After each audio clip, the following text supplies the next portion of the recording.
Hello everyone, how's it going? Yes, I'm finally doing the Nioh thing. Yay. It only took me... How many years it's been? This was originally planned for immediately after Nioh's release. It's been a few years. And yeah, the game just crashed earlier, which is why I had to restart it. It's working now.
Gotta love how they pretty much tell you the whole plot of the game in that opening scene. Alright. So... Let me just... I don't know if there's even a screen that shows up once you leave it on for a while. Hopefully the sound is alright for everyone. I made several changes yesterday. If you can hear me, good. If you can't hear me, maybe that's good. I don't know what you prefer. So this will be kind of a playthrough that's kind of focused on history and mythology. Which means I'm going to be playing and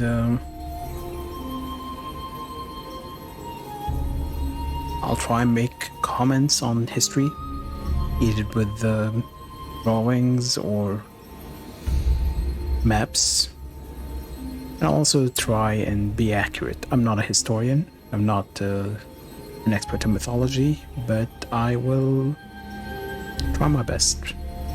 If there is any comment you have, feel free to leave it in the chat or send it to me, because I will be editing this eventually and uploading it to YouTube as a proper series.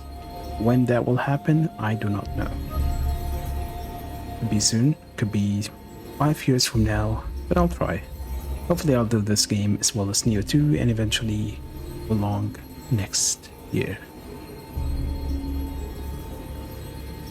So as I said, I'm not a historian, so there might be some inaccuracies, and apologies for that in advance. Obviously the information here is not something I came up with. I tried to get as many sources as possible, which included reading books or anything. So if you feel like donating some of your money to helping me get more books and more sources, I'll appreciate that as well.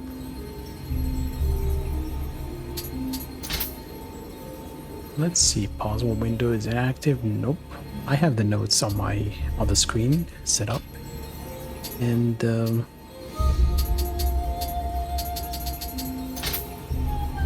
let's see.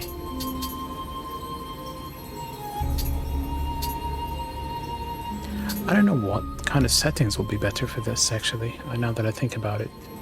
Display headgear, skip watch movies. Live display, key display. I mean, this will be heavily edited eventually. So maybe there'll be some discrepancies between health bars, between takes, but who knows?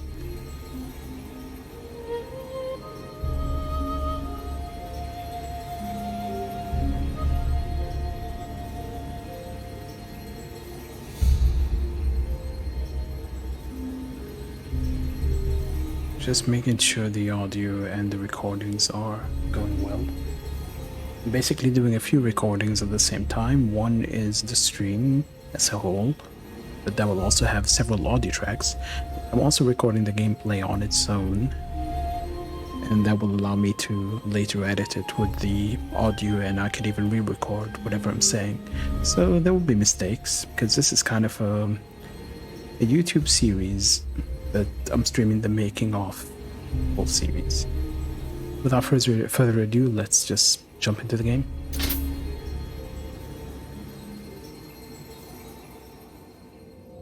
To the far east lies Zipangu, a land brimming with golden palaces and sparkling jewels. Kublai Khan, ruler of the Mongol Empire, sent a large army there. But the warriors of Zipangu used miraculous stones to put up a strong defense. The Travels of Marco Polo, Chapter 6, 174 to 175.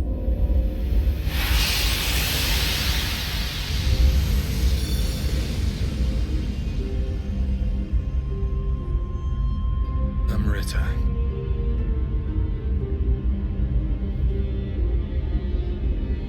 Some call it a miraculous stone. The Philosopher's Stone.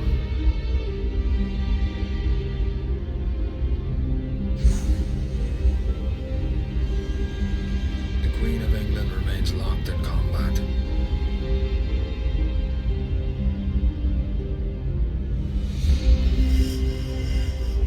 With Spain, the country where the sun never sets, for control of the entire world. Her forces weakening with every battle. The Queen and her inner circle turn to divination and alchemy, hiring pirates like us to find Amrita for them. With that power, they managed to defeat the invincible Spanish Armada. But now it seems they want to keep their methods a secret.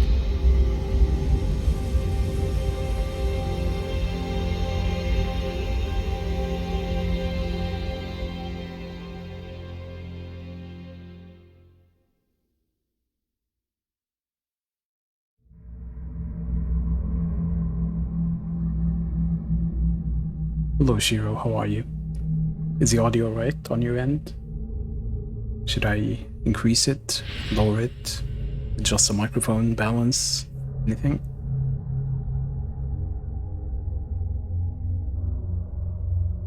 The Tower of London is an imposing fortress built by King William I in order to keep London safe. It has since gone on to be used as a prison for traitors and execution grounds for criminals. Londoners believed that if the many crows living within its walls were to abandon it, the tower would collapse and London itself would be destroyed.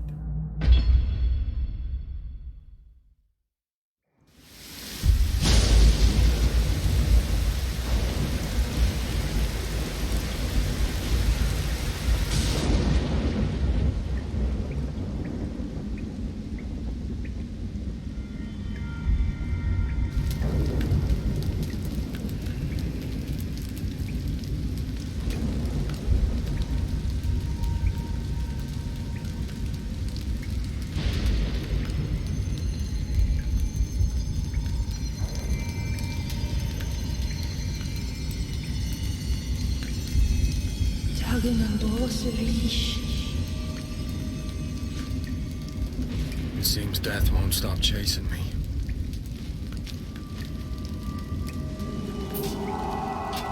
April 1598, Tower of London, England.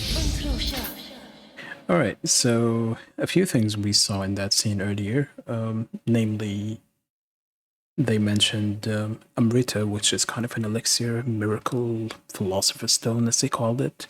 It's Sanskrit for immortality, and that's kind of similar to ambrosia in concept, really.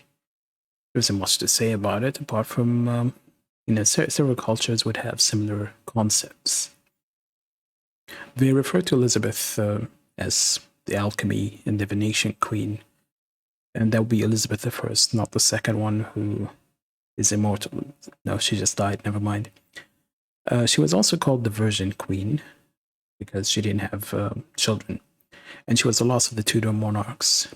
She's the daughter of Henry VIII, who is this guy, and his wife, Anne Boleyn, second wife to be exact. Henry had 6 wives. They were all either called Catherine or Jane, I believe. So he had a type, definitely.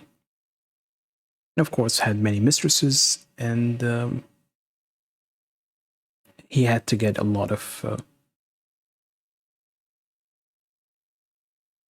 allowances for divorces here and there, and that's why he didn't have a good relationship with the Catholic Church.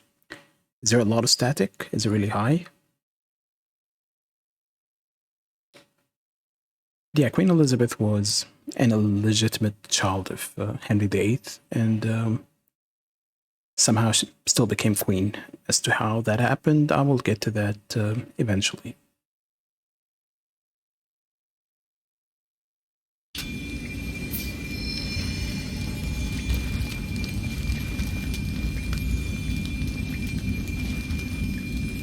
And here we get an example of strong English construction.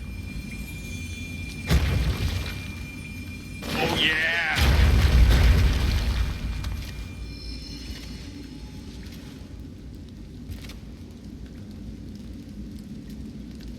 Robotic.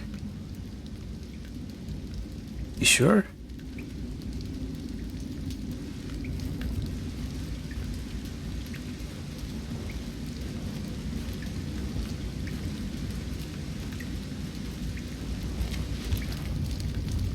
I don't know who to believe. One person is saying it's good, so the other person is saying it's bad.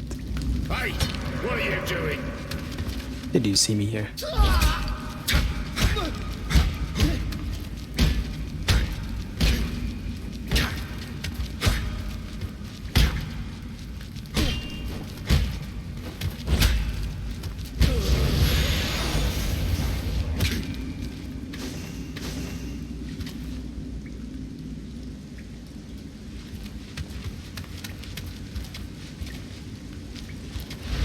You mean, Run when I had the chance.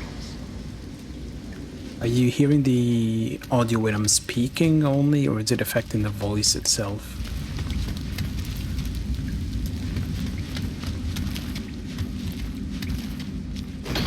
It's probably my fan from the laptop.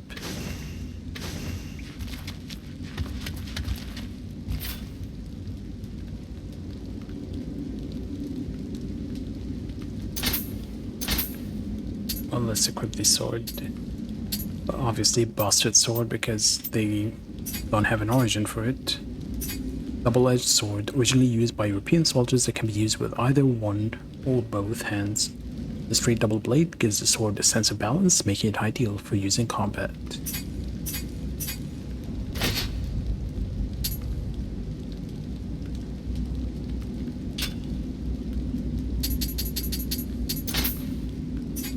Footwear worn by soldiers charged with protecting the Tower of London. The boots are made from Count's leather, which runs high up the leg, making them extremely durable. So this is the Tower of London. How do I even... I'm forgetting how to play.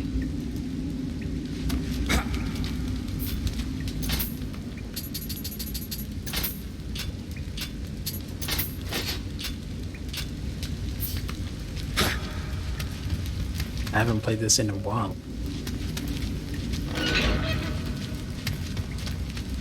We got the dungeon keys, so we could open stuff.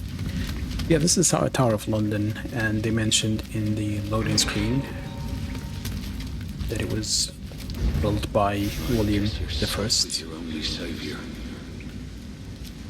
Its foundation were in 1066.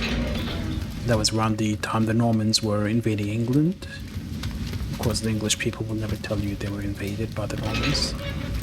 The White Tower, which we are in now, was built later, about 13 years later, 12 years later, in 1078.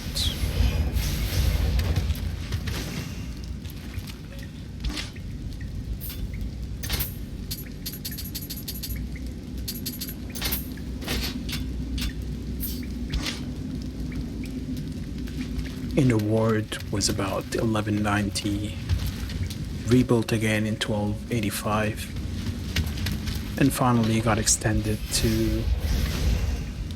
the wharf in 1377. But they still made several changes to it over time because they had extra money to spare. Coat worn by soldiers charged with protecting the Tower of London, it is made with napped material. Beautifully embroidered around the edge, the sword belt supports a bladed weapon.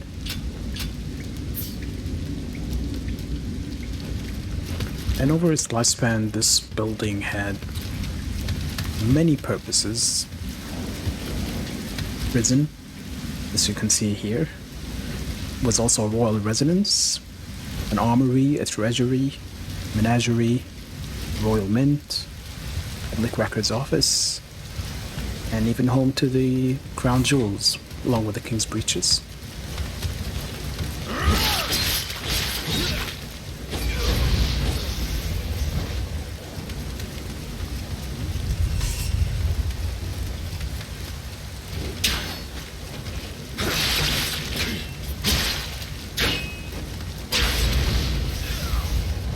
This tutorial is not the greatest because it doesn't actually show off the combat for the game, does it? That's one flaw I always find with this one.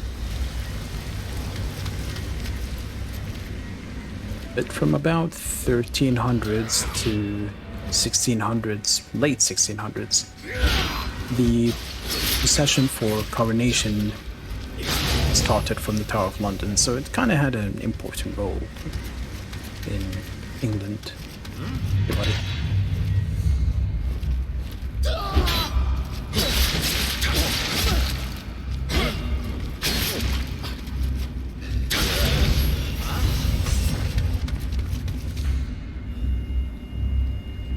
I was alerting somebody there for a second.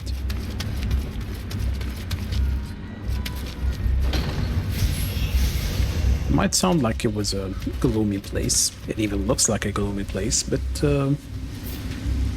it had some fun history. Like, people were executed here repeatedly.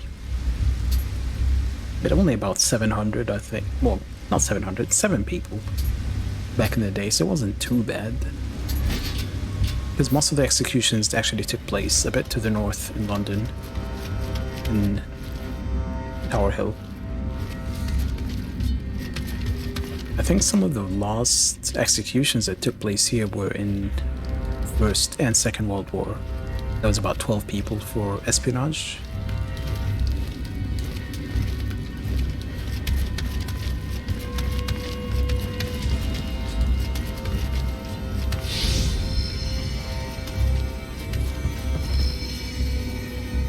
The loading screen mentioned the ravens and how there are legends about them.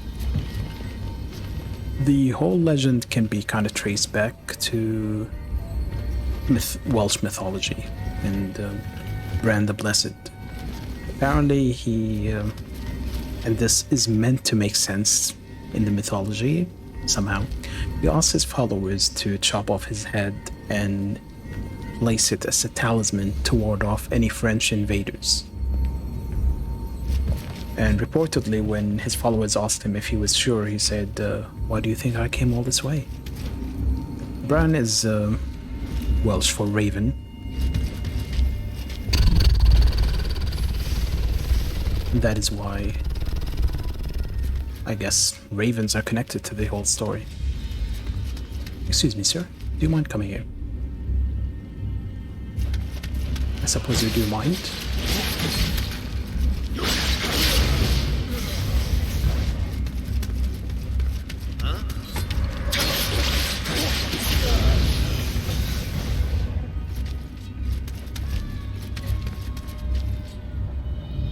Thank you for the follow, Terra Knightley. And yeah, the alert is something I am happy and proud of, I suppose. The art was done by the same person who did the logo for the channel. Did it free of charge, and I still appreciate her for doing that. And I added some animation to it.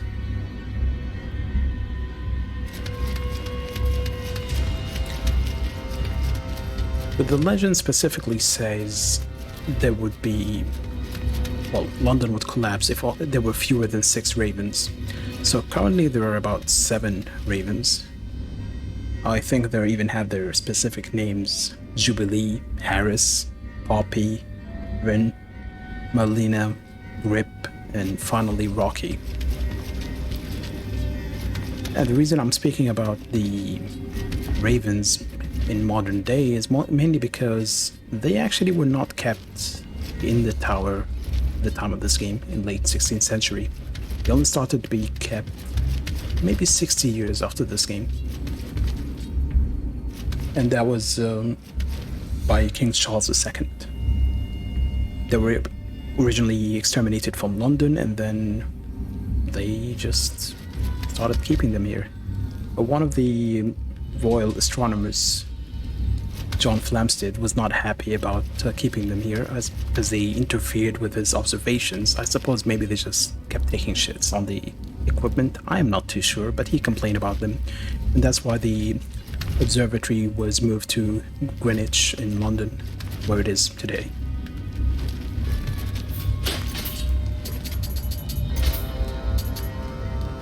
Let's look at the weapon. Runka, a type of spear popular in Europe. The cross-hilt projections give it a similar appearance to Japanese Jumonji. The Runka is a versatile weapon that can be used for thrusting, parrying, or sweeping. Here is a fun fact: this weapon was kind of just a ceremonial weapon in the 16th century. Its main purpose was mainly to disarm opponents, and that's why there are 2 tiny blades, mainly used for disarming mounted enemies. And maybe that's why they kept it here. It's a ceremonial thing, not really used in combat.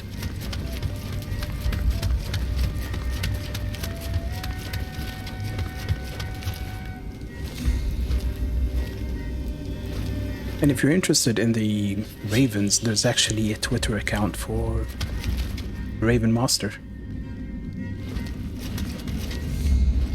Although it's not regularly updated.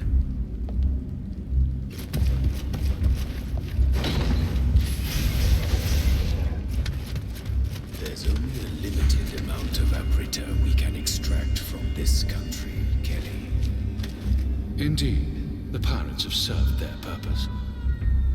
The death of the leader of Japan will spark a war, and a wonderful opportunity to acquire more Amrita.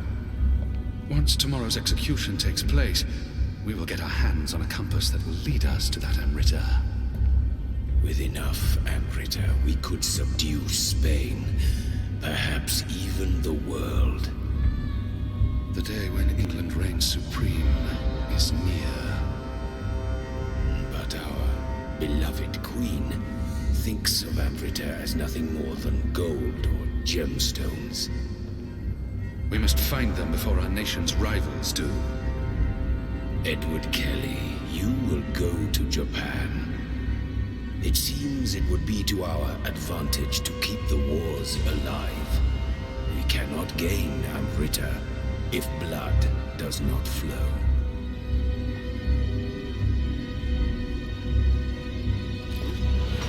Hey! Who are you? They time it so that this guy comes as soon as the conversation ends. Such noise. And he shuts the window. I don't know who voices Kelly, actually. I didn't look up who the voice actor for. It might be the same as Wesker. You're saying, I don't know. This here is actually a real chapel in the White Tower. I believe I have a picture of it. This is the one. It's the same here, but the pillars are a little thinner and too dark, but it's the same thing. And instead of suppose an altar, it's just a chest. But they did put in some effort into making it close to reality.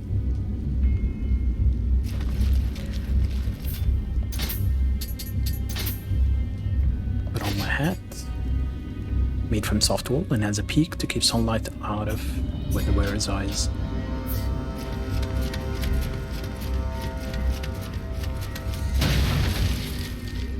Will I get the final piece? Yes, I will.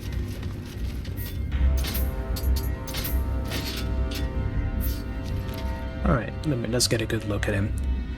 The enemies I've been killing so far are the human warders, or commonly known as beefeaters.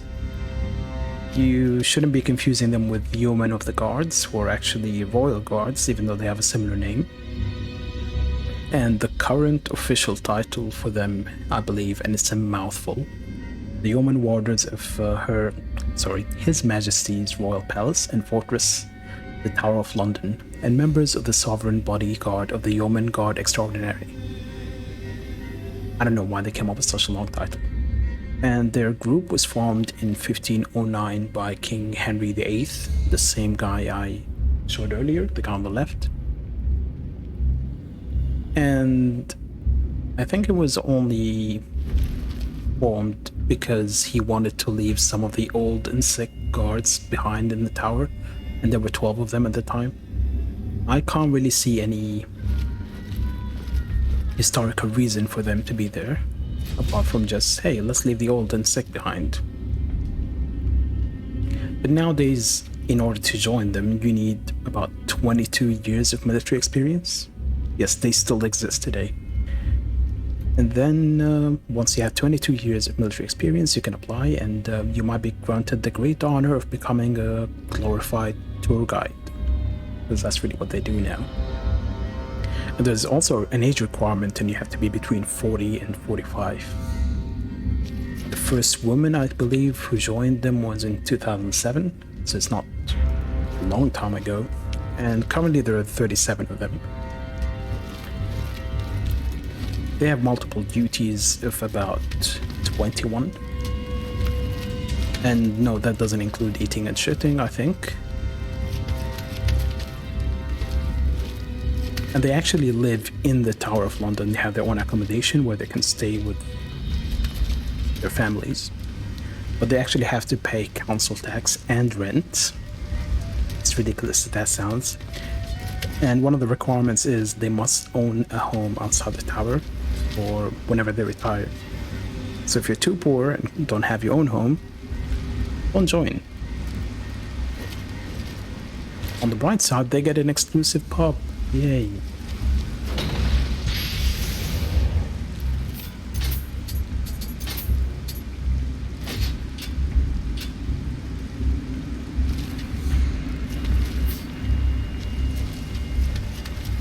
And the Raven Master, who I mentioned, who is in charge of the ravens, actually clips their wings so they wouldn't be able to fly. They just hop around. Talk about servitude, man.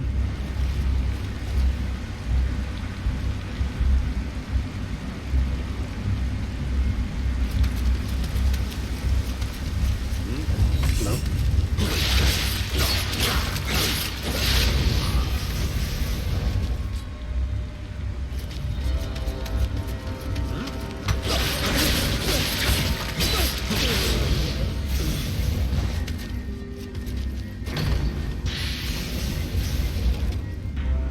I haven't played in so long and it shows.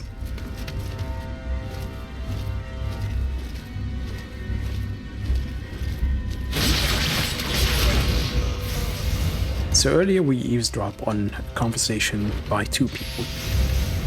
They don't really show who the other party is, but we've seen his face, and honestly, I don't care about spoiler at this point, so I'm just gonna straight up say it. It's John Dee.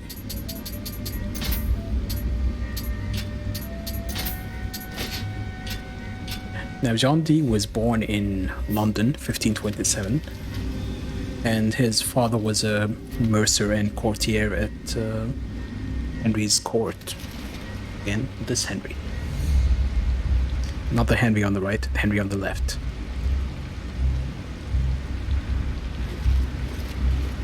And he even went on to become one of the first fellows of Trinity College in Cambridge when it was founded. And apparently he was really good with his stage tricks. That people gave him the reputation for being a magician. I saw it!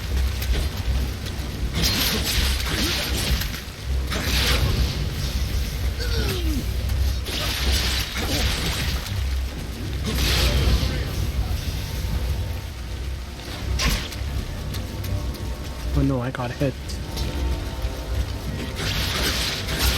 You can hear a bell now. I am gonna comment on that in a bit. But his reputation for being a magician, I suppose, went to his head because at one point in 1555 he was arrested and charged with calculating, which was a crime. And I don't mean doing some napkin math, obviously. Calculating was a crime for checking the horoscope of Queen Mary and Princess Elizabeth. Yeah, that was a crime. He somehow eventually exonerated himself. And by the way, I'm speaking about this guy, John Dee.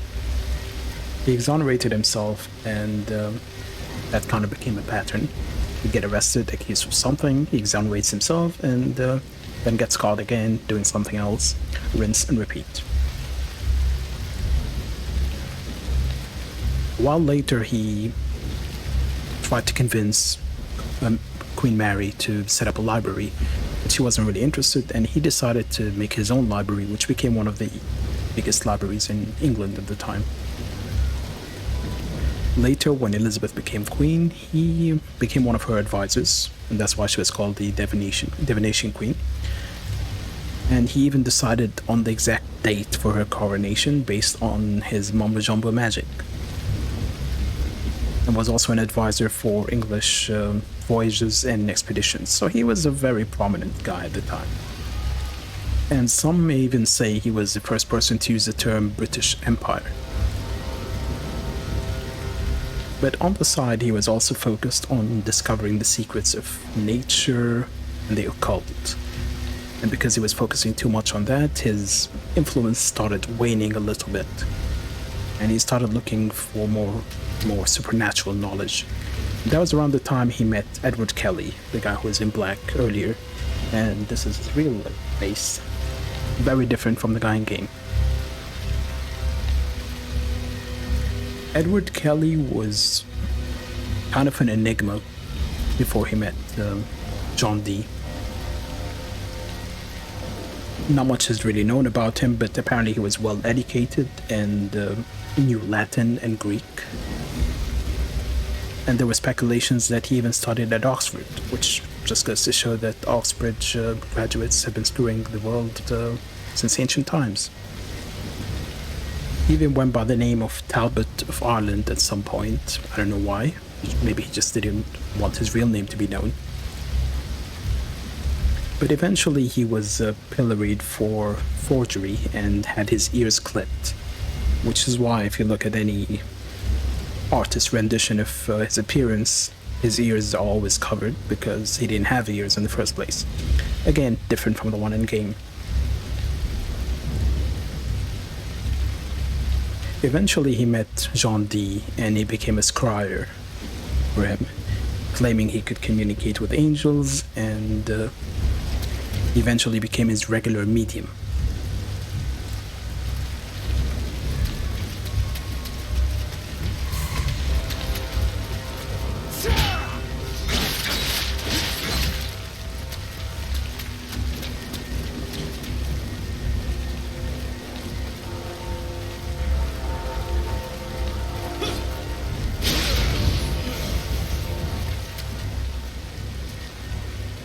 Later on, Dee and Kelly, so Kelly, Dee, they befriended some Polish nobleman who was into alchemy and decided to leave England with him to explore and probably get some money in the process. And over time, they started seeking patronage of different monarchs like King Stefan of Poland and Emperor Rudolf II of the Holy Roman Empire, who is this guy. You can tell the prominent Joe which family he belonged to. And yeah, it's a family of incest. But they weren't really successful in gaining favor with those emperors and kings, and their involvement in necromancy started drawing negative attention from the Catholic Church, and they started investigating them. Apparently, in the investigation,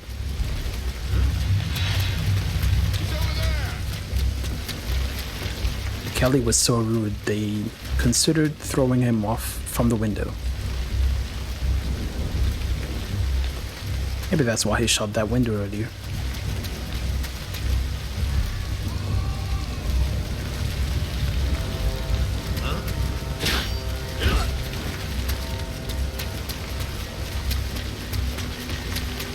Yeah, drain your stamina, yeah.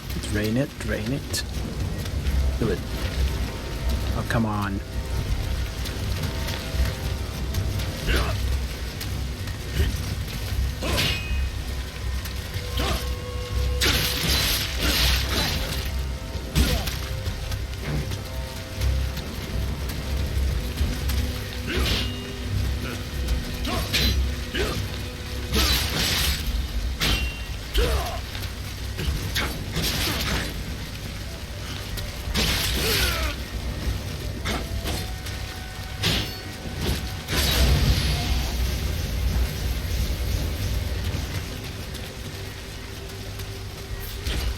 But over time, John Dee and Edward Kelly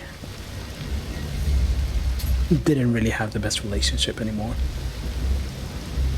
And I suppose Kelly just wanted to get rid of John Dee and started coming up with the more and more outlandish claims. At some point, he told him that the angels have declared that the two of them should share all their belongings, including their wives. And John Dee, being the very reasonable person, eventually agreed, and the relationship was, I suppose, consummated at some point. But that added some strain to the relationship, and they went their separate ways. 9 months later, John Dee's wife gives birth to a child. Now, whether that child was Edward Kelly's or not, who knows? I'm not a historian, and I'm not a geneticist. I didn't test this stuff.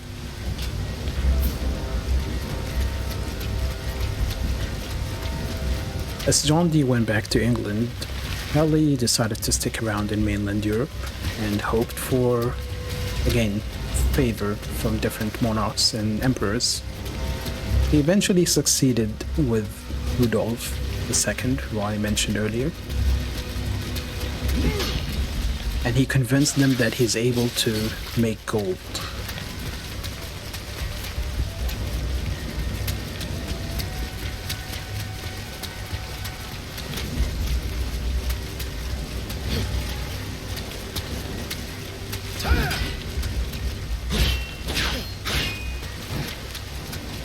But Rudolph wasn't very sure about Kelly, whether he will actually make him some gold. So he imprisoned him with the excuse that he's suspicious, and kind of forced him to stick around until he made more gold. Obviously, Edward Kelly couldn't make any gold, and he eventually died from injuries sustained while trying to escape. And that was in 1597. And hello Zwar, hello viewers, thank you for the raid. For those who just joined, this is a playthrough of Nioh that's focused on the history and mythology of the period, I suppose. We've just been talking about Edward Kelly, John Dee, and how they decided to share their wives because angels told them to. Yeah, John Dee was a little crazy. I suppose you could say Dee's nuts.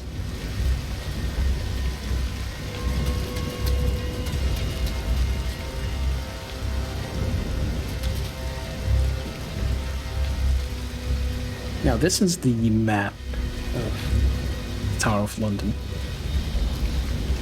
If you try and compare it to the one in the game, it's obviously not a very accurate map.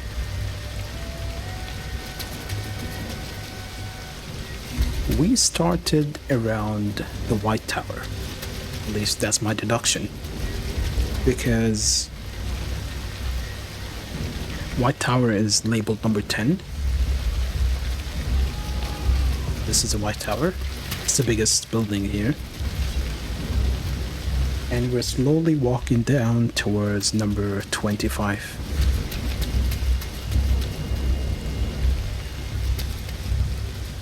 I actually had the chance to go to the Tower of London a few years back.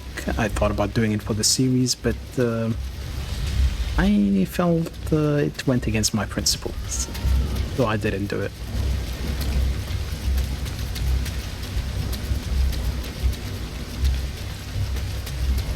Especially since the crown jewels there are stolen.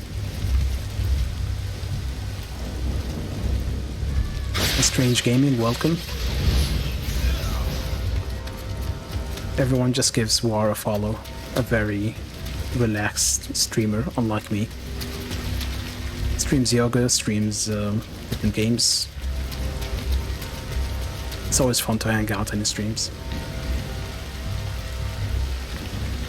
Alright, so this here, if we can try and compare it to this.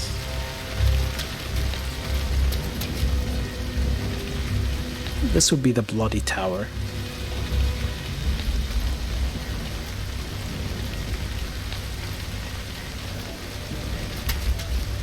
Now, the Bloody Tower was known as the Bloody Tower because of its history. It has a dark history. In the basement it has cells. We can't go through here yet. We will eventually. But a lot of prisoners were kept there, including Sir Walter Raleigh, who I'm going to talk about eventually at some point. And the reason why it was called the Bloody Tower is mainly because of the story of the two princes. The story goes as follows. So in 1483, King Edward IV, this guy. I don't know, I thought this drawing of him looked very half-assed. Like they didn't really put in too much effort into it. But I guess 15th century, maybe. I don't know. But this guy died unexpectedly.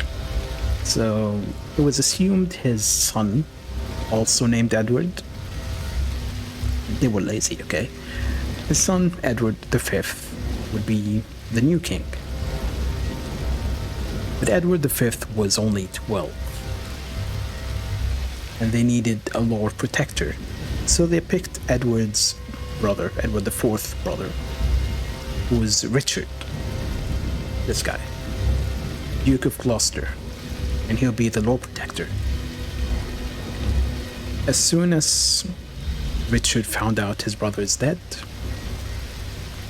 he left to London with the excuse that he will pledge allegiance to his nephew. He rode from the north side, London, while Edward rode from the west. And they met around what is now Milton Keynes.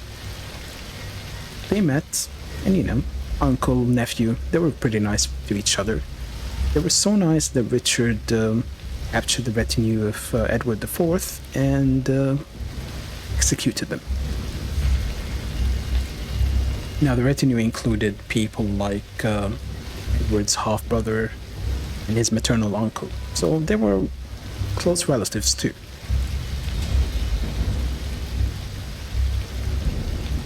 The mother was there as well, and when she saw her brother getting killed, she decided to take Edward V's younger child. And guess what his name is? If you guess Richard, you'd be absolutely right. Younger Richard. She took young Richard with her to Westminster Abbey for sanctuary and safekeeping. And of course, if you have watched Hunchback of Notre Dame, you know how sanctuary is always sacred and nothing happens. Well, Uncle Richard, you know what, let's just call him Dick from now on. Uncle Dick took the young Edward, Uncle Dick,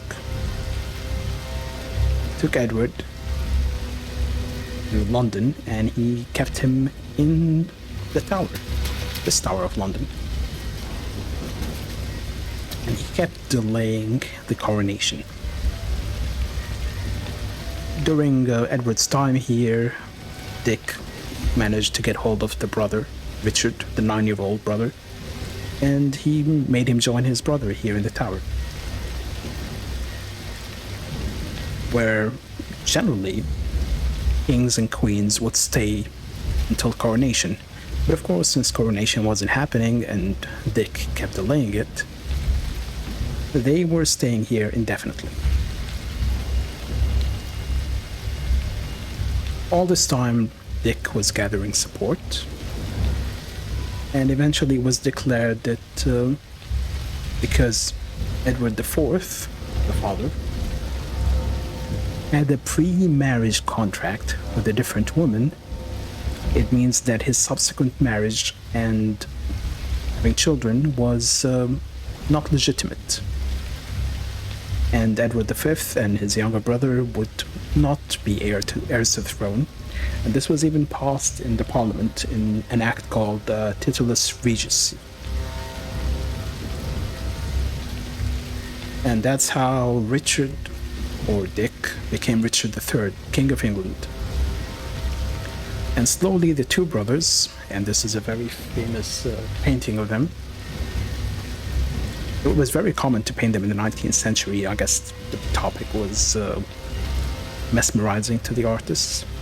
But the two brothers were seen less and less over time, and eventually they completely disappeared.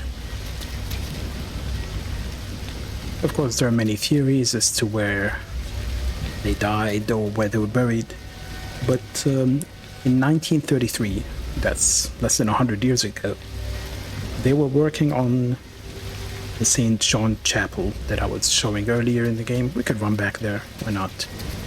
Let's run to it. This chapel.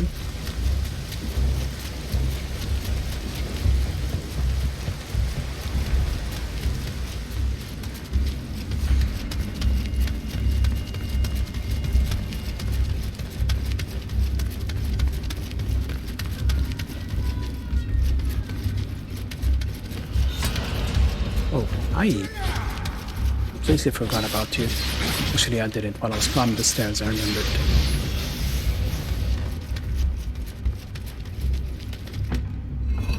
This is a shortcut that we are not going to use. Yeah, this chapel right here.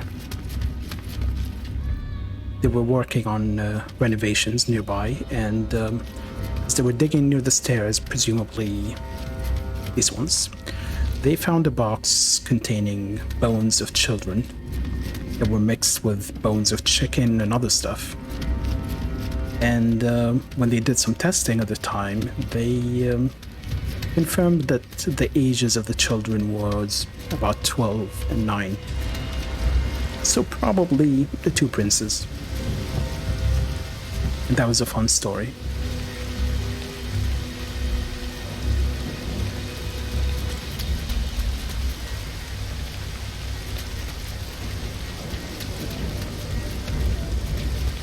They were very nice people who cared for family, and they never fought. In more light-hearted stuff, there was actually a ceremony that is known as the Ceremony of Keys. And it's basically a ritual held every night. And I actually pulled up a video of the ceremony.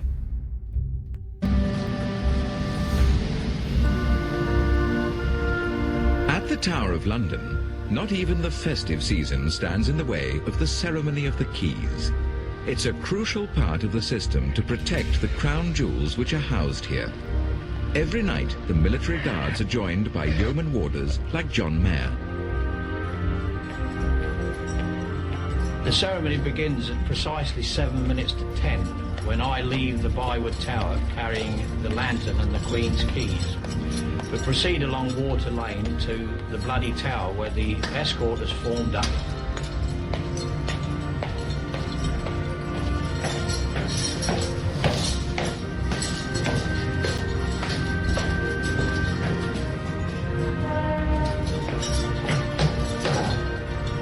Escort to the keys. By the center. March! Take a shot every time you hear the word keys. Unarmed soldier who carries it throughout the ceremony. I then fall in between the two lead escorts, and the sergeant who commands the whole escort steps off the party, and we march to the middle tower where the gates in the middle tower are swung shut, locked and secured for the night. The huge hasps and locks are swung in and locked by the keys. Escort to the keys. Inward.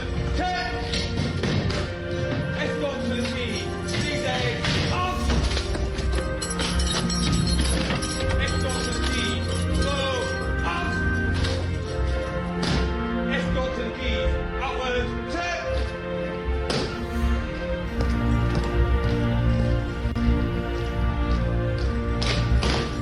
Escort to the keys. By their center. Quick. March. 700 years of uninterrupted history. It's the oldest military ceremony in the world. But no one has found a better way of ensuring the tower is locked and possible thieves repulsed. Halt! Escort to the keys. Halt! Who comes there? The keys. Whose keys? Queen Elizabeth's keys. She's dead. Past Queen Elizabeth's keys, and all's well. Escort to the keys, by the center. Quick, march!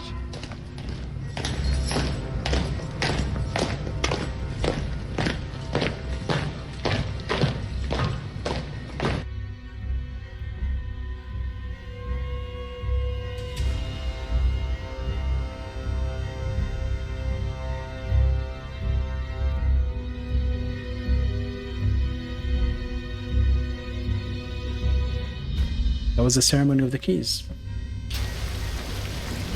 It takes place every night at 9:53 in the evening.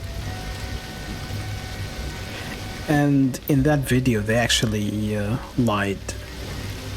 They said it happens every night on the dot. There was one interruption actually in World War II, and when the London was being bombed,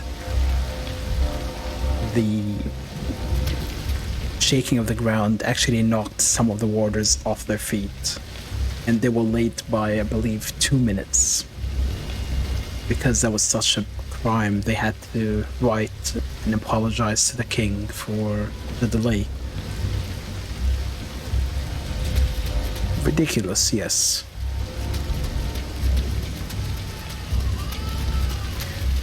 I didn't really draw attention to this, but on this armor it says ER. And that's for Elizabeth Regina, which just means Queen Elizabeth. More recently it was also ER, with 2 in the middle to show Elizabeth II. I believe now it should say CR. But I kept looking for images for the new thing and I didn't find any.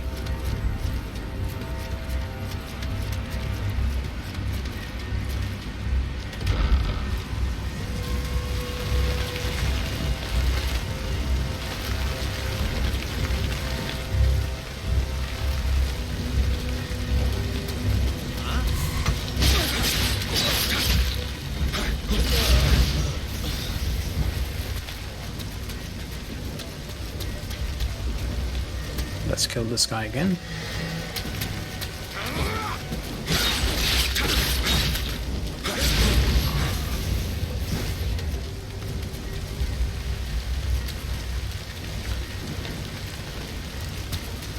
Okay, let's bring up the map again.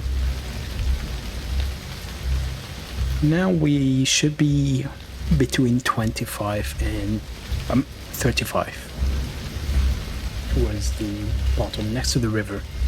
Because if we look in the game, that's where we are. 35 on the map, as it says there, is the Traitor's Gate.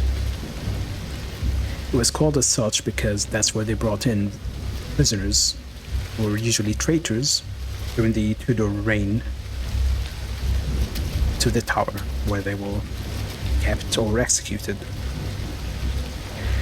Now, when they came in through the River Thames, they would also pass under London Bridge, which was very festival at the time, because any executed people, they kept their heads on pikes on the bridge. So it was as if to tell them, hey, this is what will happen to you soon. Plenty of historical figures got brought in through this door, this gate I should say, and it's pretty famous. Looks like I might be able to escape from the top of that tower. How can I get out there?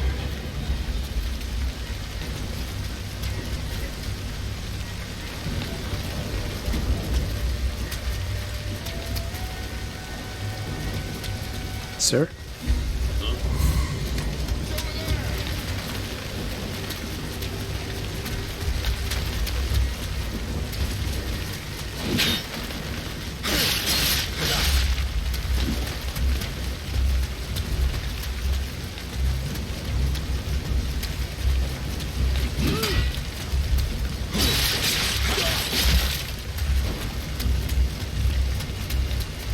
Shows that I haven't played this in ages.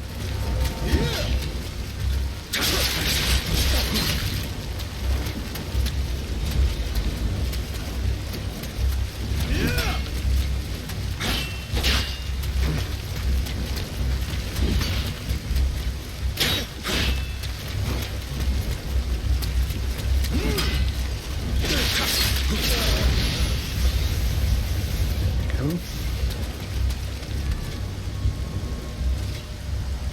An archer and not archer.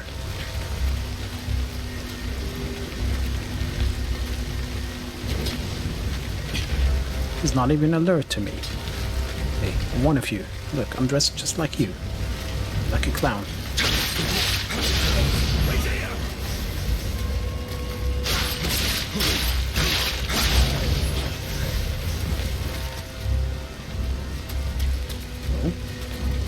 You're dead. You can still hear that bell. And it's funny we should say that bell, because if you look at number 26 here, it's a bell tower.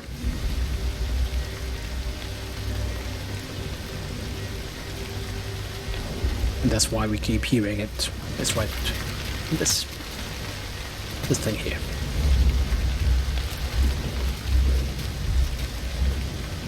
Originally the bell was rung at 5:45 p.m. Yeah, it's specific. And that was to signal any roaming prisoners. Well, some prisoners were allowed to roam, you know. They're not all equal. But it was to signal the end of the curfew to those prisoners. And also whenever someone escaped, like Billy Boy here, they would get informed that, hey, there's an escapee, catch him. Nowadays, they still ring the bell, but it's only to signal to the plebs that the place is closing for tourists, and they should all go home. This tower was also prison. To summarize, this whole place is just a prison, okay? That's all you need to know. It's a prison. But one of the people who were in prison here was Queen Elizabeth I, not the second, the same. You know what I mean. The one who is reigning during this game. And yes, I wrote those notes back when Elizabeth II was assumed to be immortal. Things have changed since, but whatever. As for why Elizabeth I was imprisoned here, I almost say the second there, we would have to go back a bit in time, which includes going back to Henry VIII and his wife. Technically wasn't really his wife. She was a maid of honor to Henry's wife, Catherine of Aragon.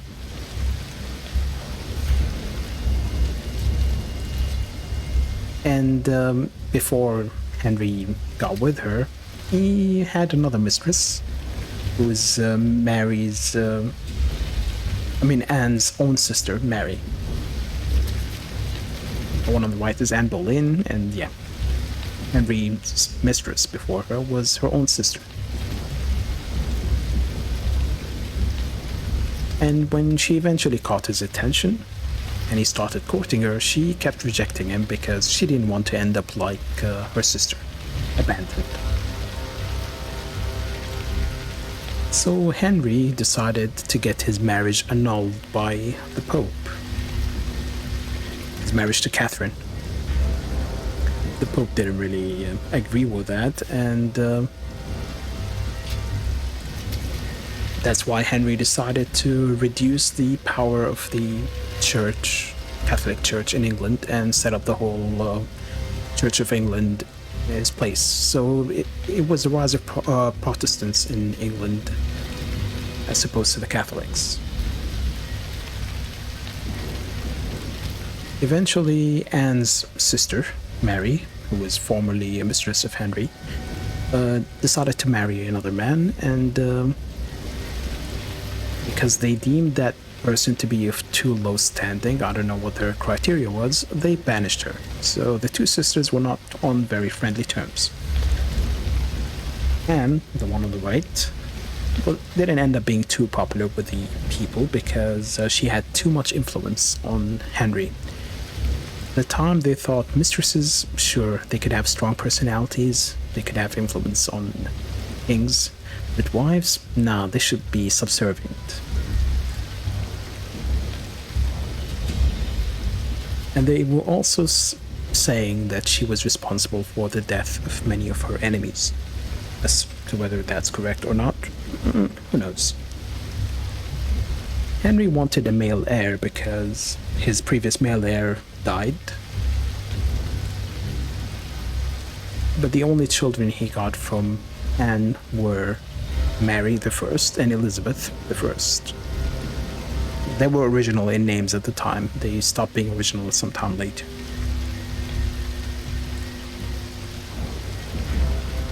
And when she miscarried with a son, Henry decided, you know what, I'll have some backup plan. What would happen if I divorce her? Would I have to go back to Catherine? He didn't really want to go back to Catherine. That was a problem for him, even though they were married for about 24 years when he married Anne. But luckily for him, Catherine ended up dying in 1536. And the two of them were overjoyed, Anne because there is no backup now, and Henry because he does get divorced, he doesn't have to go back to Catherine. Apparently they wore yellow, which is the color of mourning in Spain. That's where Catherine was from. But it was the color of joy in England. So it was kind of cunning of them to celebrate using yellow. Sadly, that wasn't really a happy ending for Anne.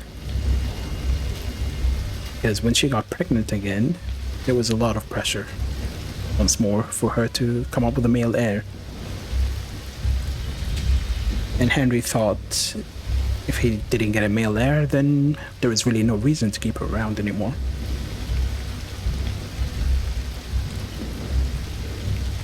At that point, Anne felt alone. She wanted to make up with her sister Mary, the one who was banished, but didn't really succeed.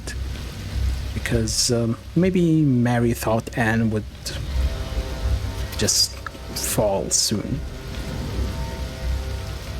One rumor at the time was that Anne poisoned Catherine, And their evidence was when they checked Catherine's body after she died, her heart was blackened.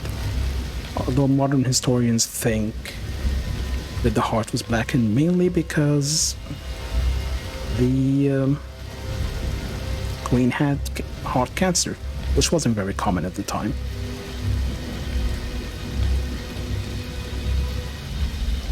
Hold on, let me get some water. My throat is burning.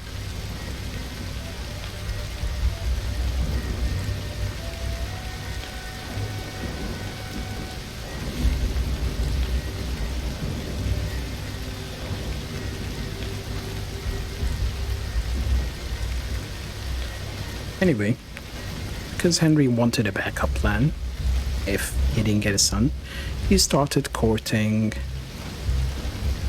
Anne's own maid in honor, Karma, who is this lady here, Jane Seymour. Jane kept taunting Anne all the time about the relationship. She had the locket with Henry's picture, and she kept opening and closing it in front of Anne, and obviously got upset, and that only made her seem more unhinged to the rest of the people. At one point, Henry got unhorsed at a tournament and fell unconscious for a couple of hours, and some say that stress is what eventually led to and miscarrying. And that was the very same day that Catherine's body was being buried. Wasting no time, Henry declared that Anne seduced him into the marriage. It wasn't really his choice, and he moved Jane into the royal quarters. The next step for him was to really get rid of Anne, and he did so by catching one of her musicians, accusing him of being a lover, and then torturing him to get a confession. He caught other people, but they were aristocrats, and he just kind of bribed them to confess. In the end, he accused her own brother, George, of having incest with her. Eventually, she was taken to the Tower of London by way of that gate over there, instead of the Traitor's Gate, and she was kept here. They had a trial, a sham trial obviously, and even one of the jury was a guy she was engaged to before. And as soon as the verdict, which was unanimous, was declared guilty, the guy apparently fainted, even though he explicitly chose death with her. I don't know how they function, these people. And she was eventually executed at the north side of the White Tower, where we came from over there. We couldn't access it.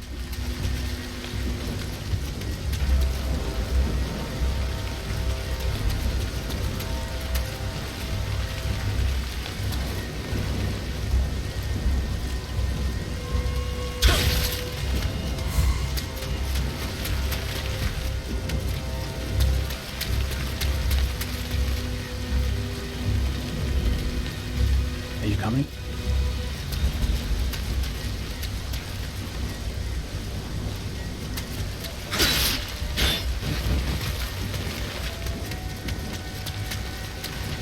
I wish this map was not too dark.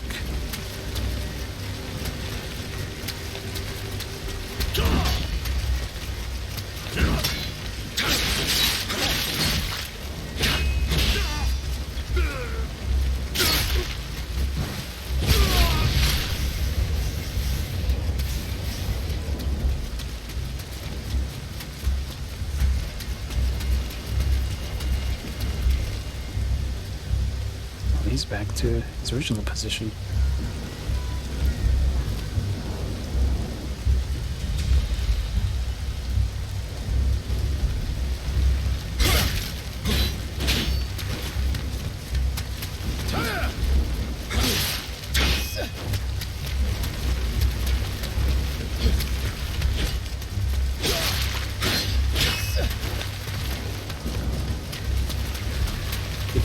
keep running.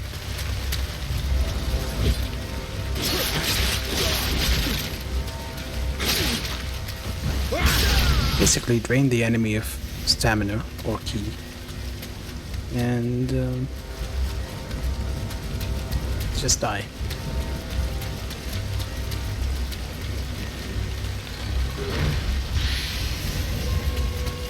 I think this would be currently the main entrance if you go to the Tower of London outside the game. This would be the main entrance you're coming through. Anyway, I was mentioning the tower. Now Elizabeth was eventually imprisoned there, but I only spoke about her parents, and one parent got rid of the other. There is a continuation to the story, and yes, it's getting long, but deal with it. In 1544, a Parliament Act of Succession was passed, and it basically added Mary and Elizabeth, Anne's children, to the line of succession. That would be after Jane's son. She had a son eventually, Edward. However, they were still considered illegitimate children because, you know, the whole story, how the mother got married to the king when he was already married. Henry also declared that if Edward or Elizabeth or Mary did not have any children, let me show a picture of Edward for a minute, this guy, that the succession would go on to the descendants of his younger sister, also called Mary. Confusing, I know. She's irrelevant. Now, there were two odd things about that declaration. One, it completely ignored Henry's oldest sister, and also ignored his niece, his younger sister's daughter. It immediately jumped from his sister to her granddaughter. The granddaughter was surprisingly called Jane. I think I've only said 5 names this stream, and they're all similar to each other. What can I do? That's what they were called. But yeah, eventually Henry died, and that was in 1547. And his child, Edward, took the throne. He was a kid, just like you can see in his picture. He fell ill at the age of 15 in 1544, and that was when he died. But before he died, he made some changes to the succession. So instead of his half-sister, Mary, getting the throne, he said he would immediately skip Mary and Elizabeth and go to Jane. The reason for that is Edward was the first Protestant king. Mary was Catholic. He didn't want it to go to a Catholic. He wanted to go to another Protestant. And that was Jane. Also, one of his main advisors, Duke of Northumberland, was Jane's father-in-law. That probably helped a bit. And as soon as he died, Jane was declared queen and took up residence in, guess, the Tower of London. Mary found out she wasn't to become queen. She escaped her residence and went around gathering support from other people, including the Privy Council, who were the main advisors to the king. And she was really popular and managed to amass a force in Framlingham Castle in Suffolk. Northumberland couldn't really resist him, and Jane was overthrown within 9 days. And when Mary, who is now queen, rode into London, she did so with her sister by her side, Elizabeth.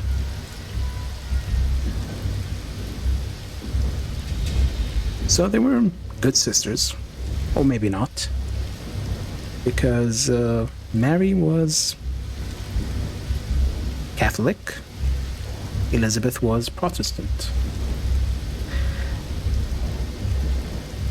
Mary did not really hesitate to crush the Catholics because they were on the side of Jane before. And people started gathering around Elizabeth as the figurehead for the Protestants.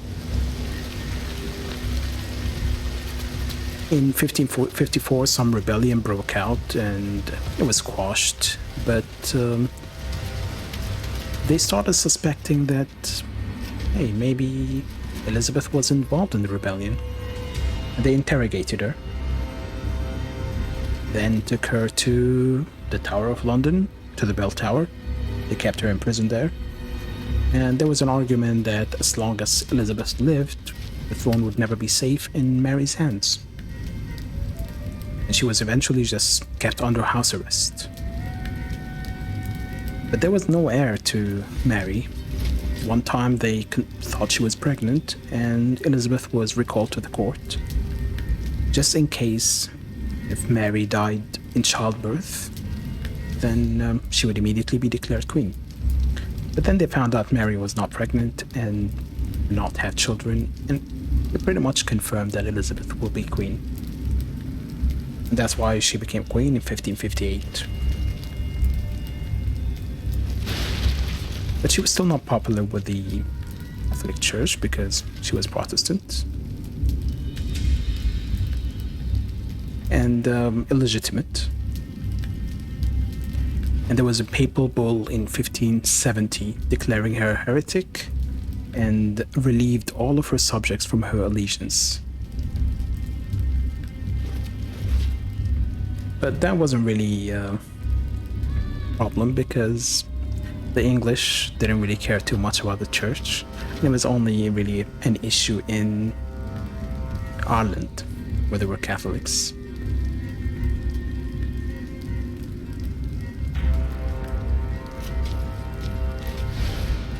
Using monsters like that to fight wars. Guess they got no more use for us. Nice torture room. His body just split in two. Oh God! You wanted to kill me from the start. Striking when the opponent is down and helpless. That's what they're trying to do to all of us who fought for Queen and country. Right, so we came through here, Traitor's Gate. Let's look at the map again. Traitor's Gate is right there. We went into the building in the corner, which would be 24, Wakefield Tower.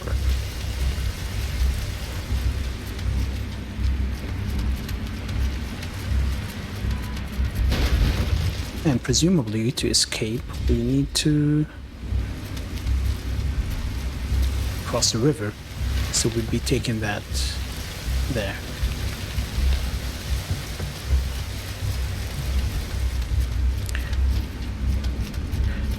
This tower was where King Henry VI was killed, possibly. It's not really clear because some are saying they just kept documents in this place and not really a place for king to be imprisoned. Ouch.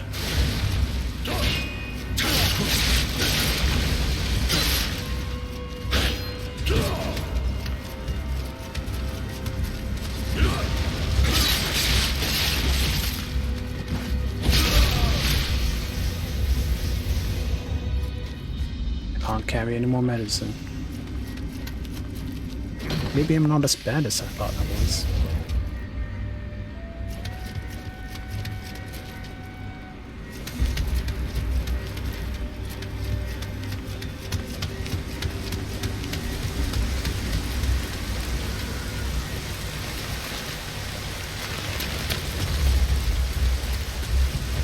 Here we get a tutorial.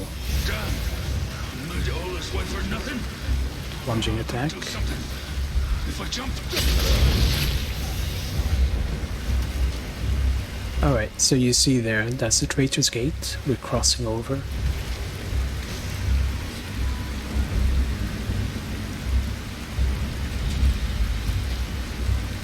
Here in the map, so that'll be number 35, St. Thomas's Tower.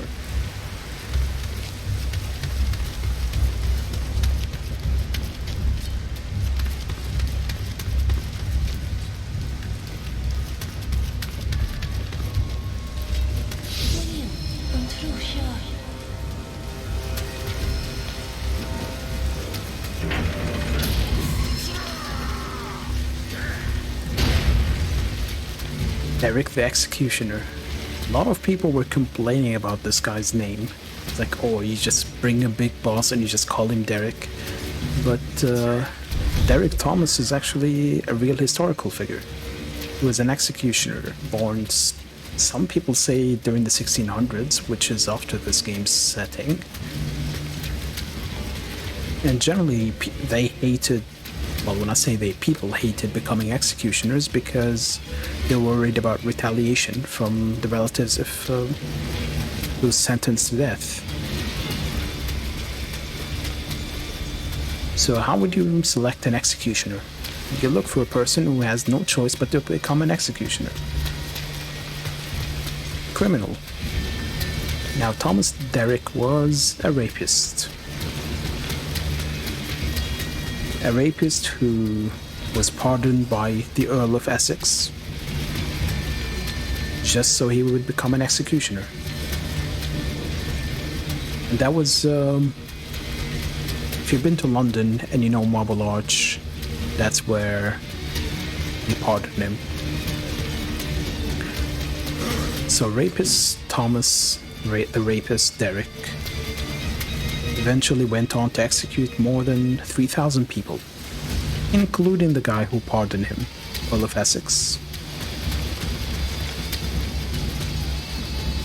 And because carrying bodies was really tiring, he came up with a system of pulleys called a derrick. And that's why if you see a crane and they call it a derrick, it's named after a rapist.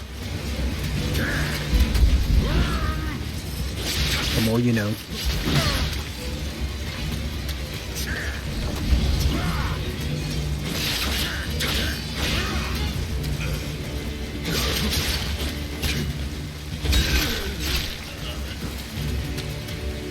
So don't feel bad for what's about to happen to him.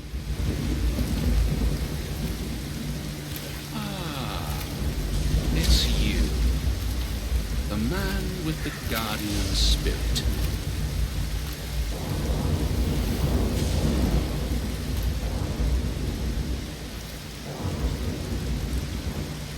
If I die, the secret of the stones dies with me.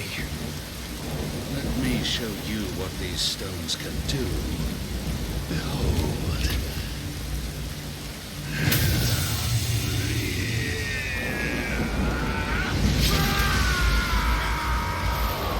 Serves him right. It's time for your execution. And as I said, Edward Kelly is meant to be dead by this time, but he's not.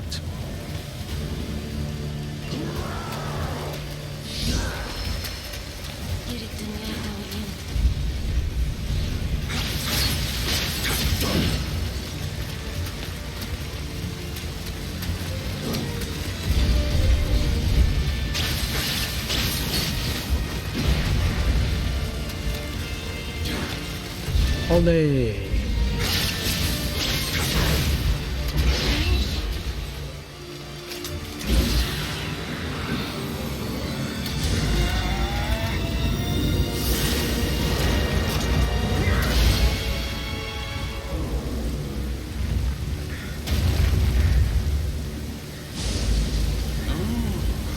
Well done.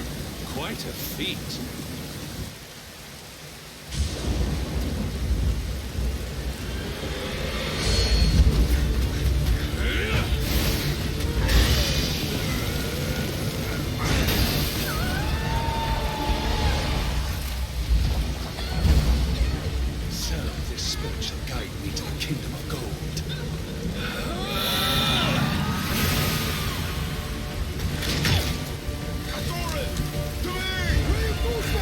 love how I saw him is the same thing they say in game as well as cutscenes.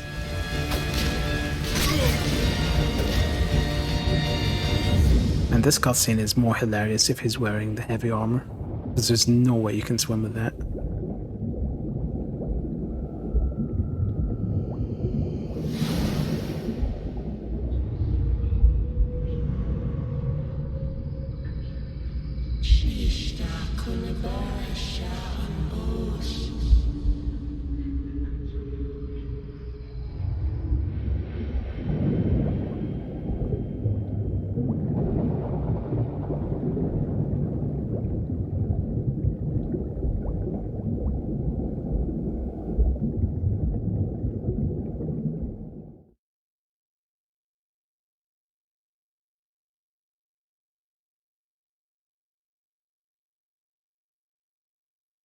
Alright, we beat the game.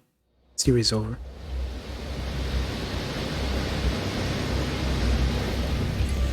Suddenly, ship.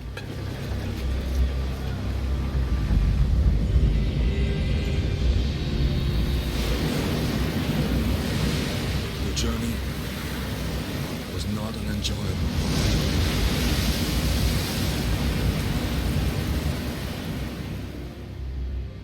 During 2 years' voyage, the Helloff was lost.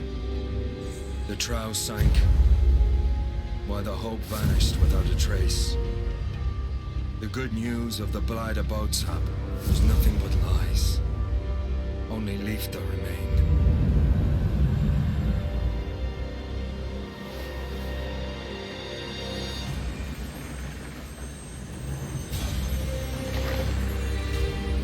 An ironic twist. But what awaited us in the Far East wasn't love. It was monsters and death.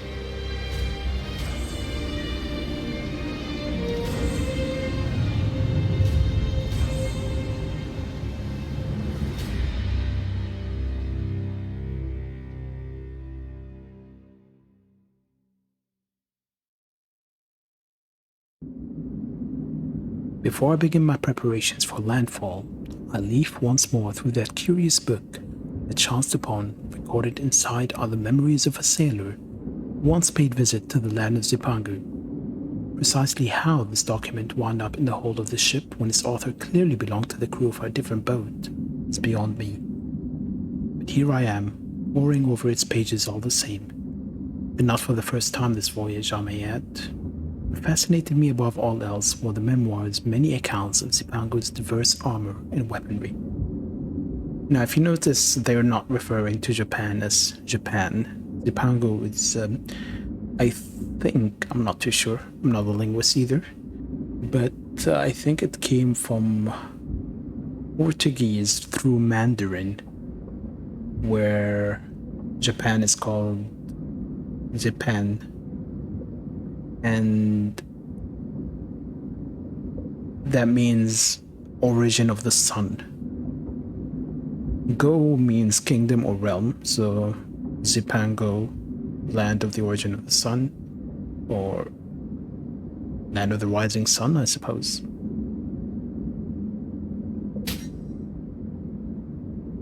Alright, weapons.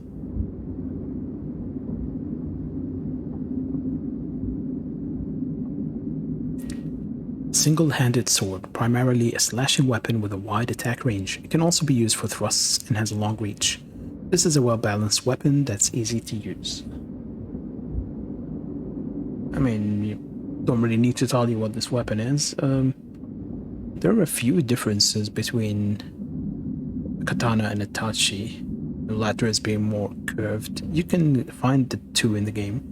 There's also a chikatana, which is longer and more ideal for horseback use, but they're all treated as one category in this game. Dual swords is two of them.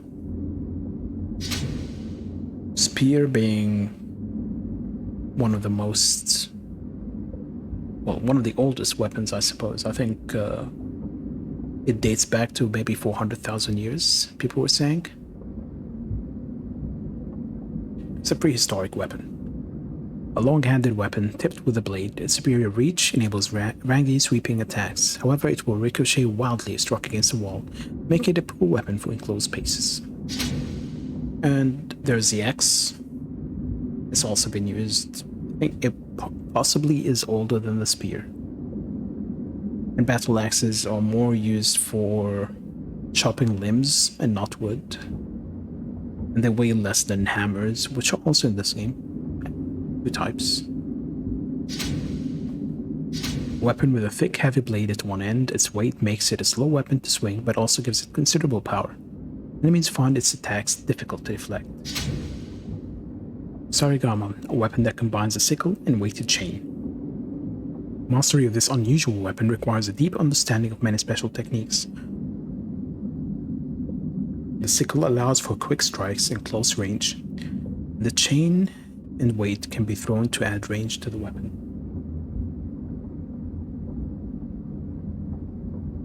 And we lost connection. Let's see if I can fix it.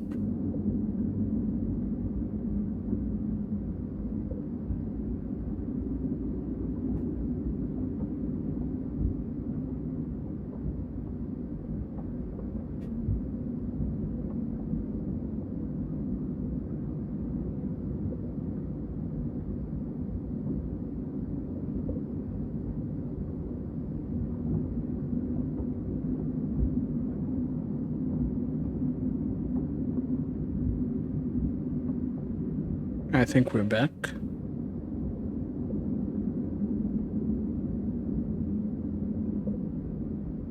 Are we back? Yes, we are back, right.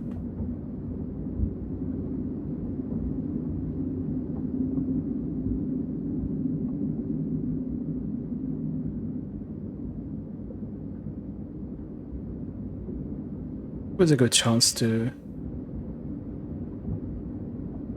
How bad was the timing? What was the last thing that reached you guys?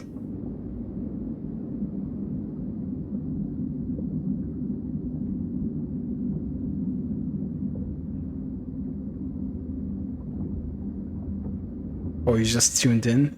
Yeah, my connection died for a sec. Alright, so Kusarigama is what we were saying. Weapon that combines a sickle and weighted chain. Mastery of this unusual weapon requires a deep understanding of many special techniques. The sickle allows for quick strikes in close range, and the chain and weight can be thrown to add range to the weapon's offensive repertoire. Gama or Kama is the sickle part of the Kusari Fundo, which is a chain. And I think it was developed in like 14th century or so. I don't know too much about the history of the weapon.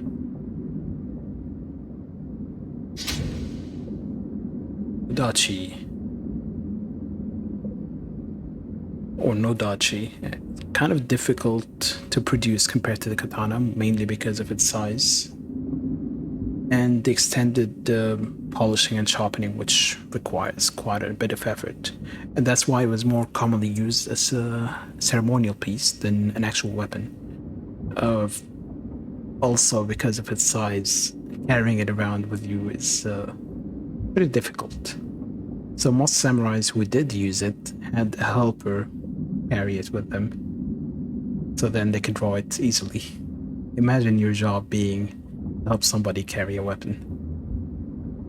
Sword with elongated blade. It's a little slow to swing for an attack, but the wide range and tremendous power of the weapon make up for it. Furthermore, the sword enables its wielder to switch stances during an offensive, allowing a high degree of freedom to fluidly string techniques together.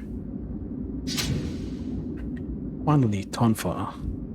There are batons, each with a handle and one held in each hand. They allow for numerous high-speed skills and excel at whittling away an enemy's ki. While they make it easy to deal with incoming attacks, they can just as easily be used offensively. However, the limited range means the wielder must remain close to their opponent. It has a strong connection to Okinawa, but I tried looking up exactly where it originated. But I found different accounts, like some are saying China, some saying Indonesia, some saying Thailand. And I couldn't really find Any consensus on that?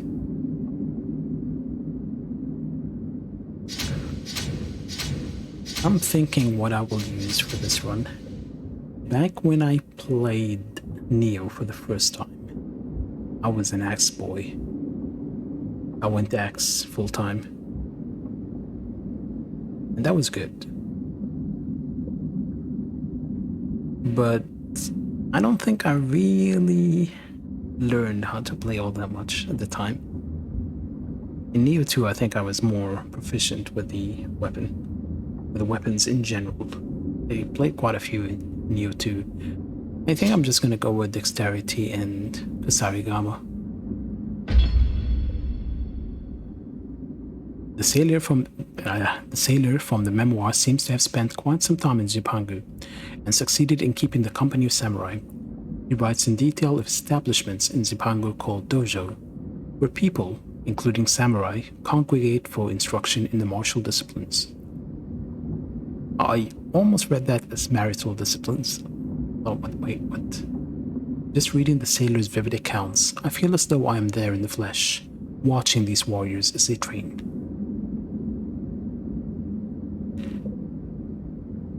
I fooled around with a spear once when I was teaching someone how to play a bit. Yeah, teaching them how to play with a weapon that I never use. The samurai is master of many armaments and trains for combat in every imaginable scenario. If I were to use another weapon, which one would I choose?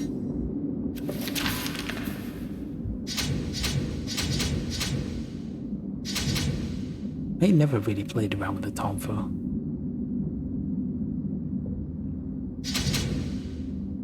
I actually never finished the DLC for this game. So I don't know these two weapons all that well, and I never used them in Nioh 2 either. Let's pick up a tonfa, why not? I want it for the skill point mainly. The memoir also asserts that the samurai are knowledgeable in the martial arts.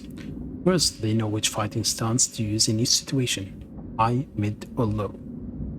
Second, after each attack, they ready themselves for the next strike by focusing their ki, or inner energy. Third, once their ki is readied, the samurai can use purification techniques to rid their surroundings of malevolence. I know not how to explain it, but I feel as though I have some innate ability to grasp all these concepts, and have experimented many times with each technique.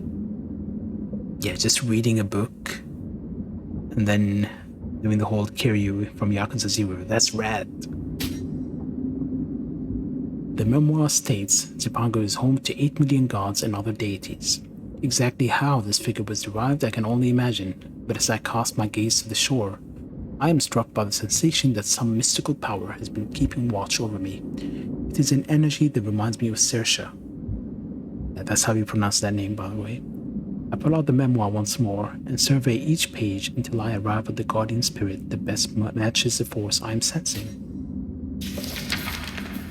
Kato, which is not a cat, it's a dog. A wolf, a guardian spirit of the fire elemental, strengthens the attacking power of those in his protection. Isunade, a shark, a guardian spirit of the water elemental, amplifies the ability of those in his protection to sense enemies.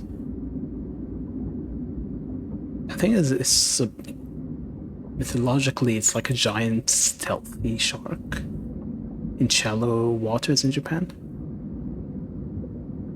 And apparently when the north wind blows and the sea color begins to change, you better watch out for it will come and smash your vessel with its tail or something like that. A hawk, guardian spirit of the wind elemental, increases the evasive abilities of those in his protection, Nagawashi. I'm going with Kato, even though the stat doesn't really match what I'm going for, but Kato is far better than the others. It's just too good, even later in the game. Kusarigama, Tonfa, and Kato. We're gonna go do this tutorial. Earlier in the game they were mentioning Marco Polo, and I don't think we need to really explain who Marco Polo is. An explorer, a guy famous for swimming pool game, and other things. He was known for traveling along the Silk Road in Asia, and he had a lot of writings about Japan. And who better to really get information about Japan than Marco Polo, a guy who has never been to Japan. This dojo is a training ground for samurai. It is filled with the blood, sweat, and tears of the uncounted warriors who polish their techniques within its walls. These long traditions and secrets are handed down from generation to generation of samurai. I don't know if I have a picture of Marco Polo. I probably don't have it saved. Could have pulled up a picture, but no, I do. Where's Marco Polo? Trying to look badass. Holding an upside down book.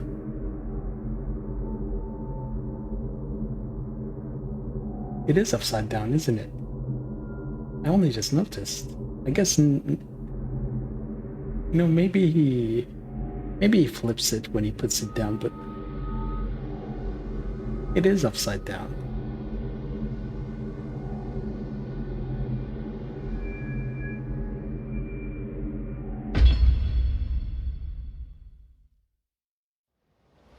Okay, are you guys ready for a long, long, long story?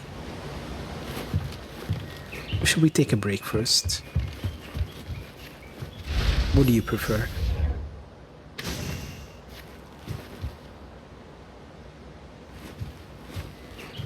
It's an extremely long story.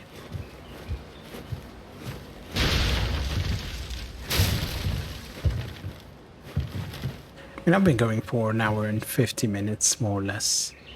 You know what? Let's take that break before the story, shall we? And I can maybe grab a drink or something. This is already going longer than I thought, just for the Tower of London, but I did cover a lot of material. But yeah, if you're just tuning in, I'm doing a history playthrough of this game, and we're mostly focusing on the history and the mythology, so there'll be a lot of talking, not as much gameplay as you would imagine from anyone streaming this game. But you can stick around, learn something, maybe teach us something if you know anything. And I'll be back in a few minutes. I'm gonna run some ads, but install an ad blocker. Don't watch them. I only do it really to disable pre-roll ads for anyone joining us. And I'll see you in a few minutes. You're not gonna miss anything through the ads because I'll only come back once the ads are over.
Alright, I'm back. Did you guys miss me? Because I miss myself.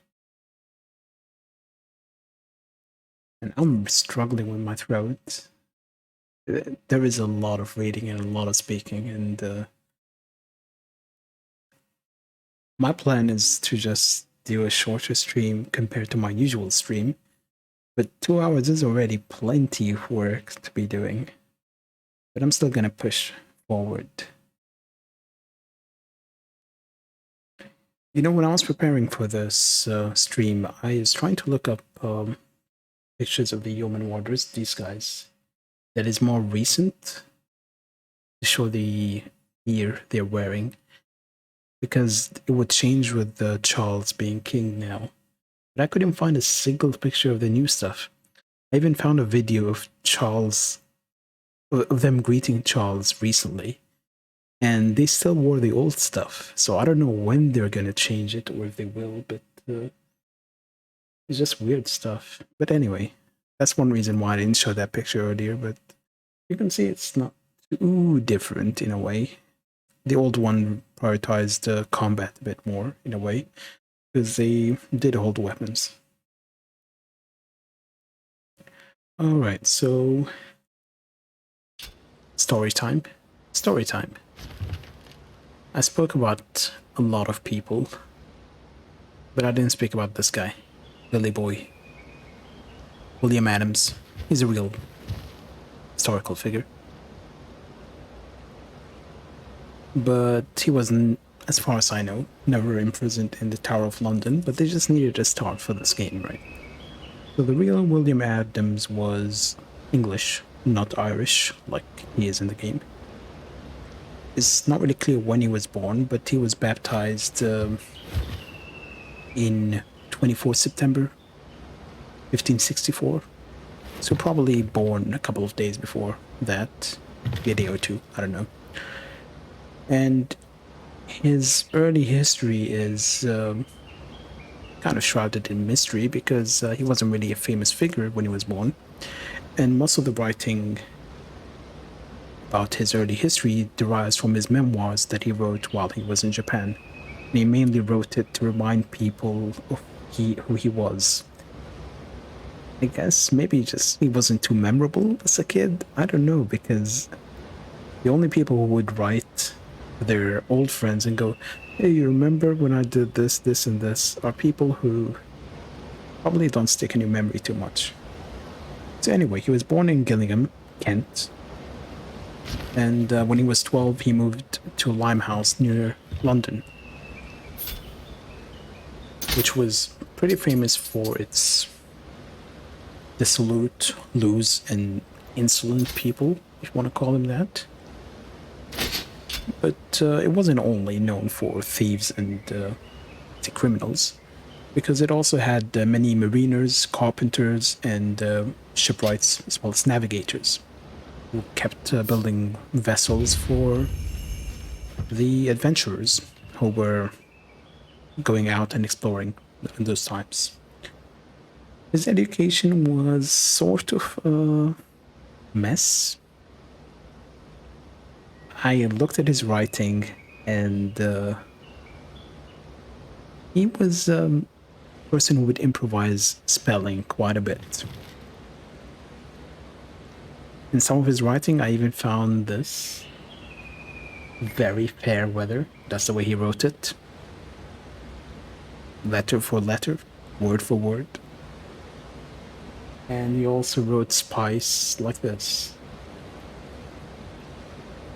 Now, how common it was to write like that, I don't know. Again, I'm not a historian, but I just found his writing to be amusing when I read it.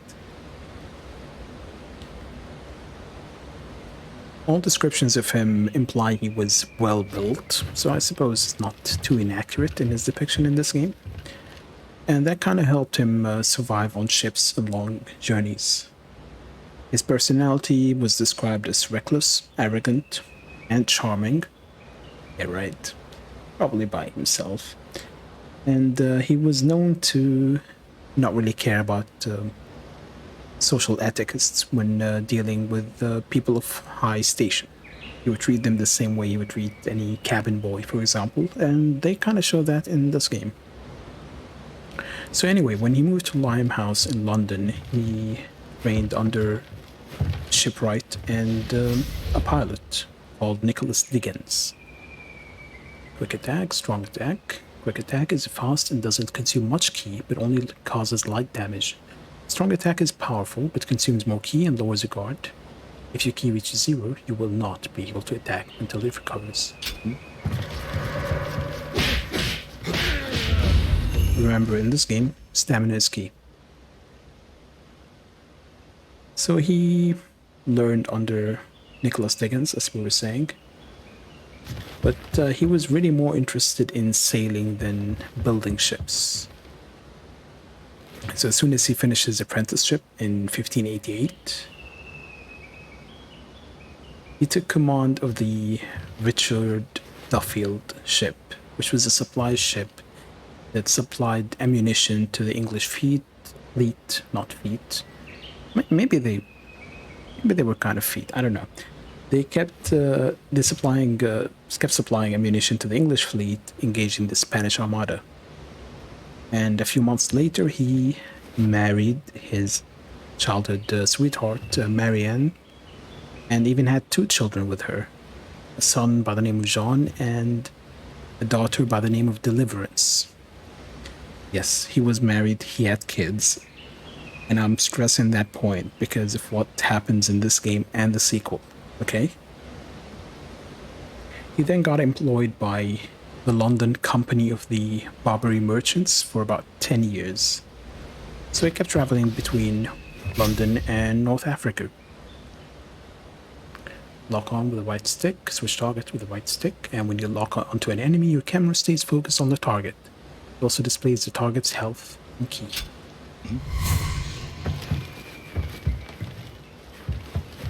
I like how you pick a weapon and then they give you a tutorial with weapons you did not pick.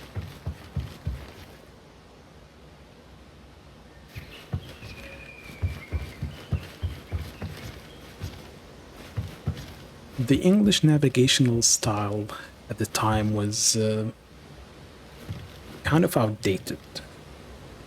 They mainly predicted storms by listening to the noise, observing surroundings, and looking at seagulls and sea animals. Not really much of a technique. And that might be why they were a little behind some of the other European explorers at the time. John Dee, who we saw earlier, and Francis Drake of Uncharted fame, tried to push English explorers to use more modern tools, like relying on latitude and longitude.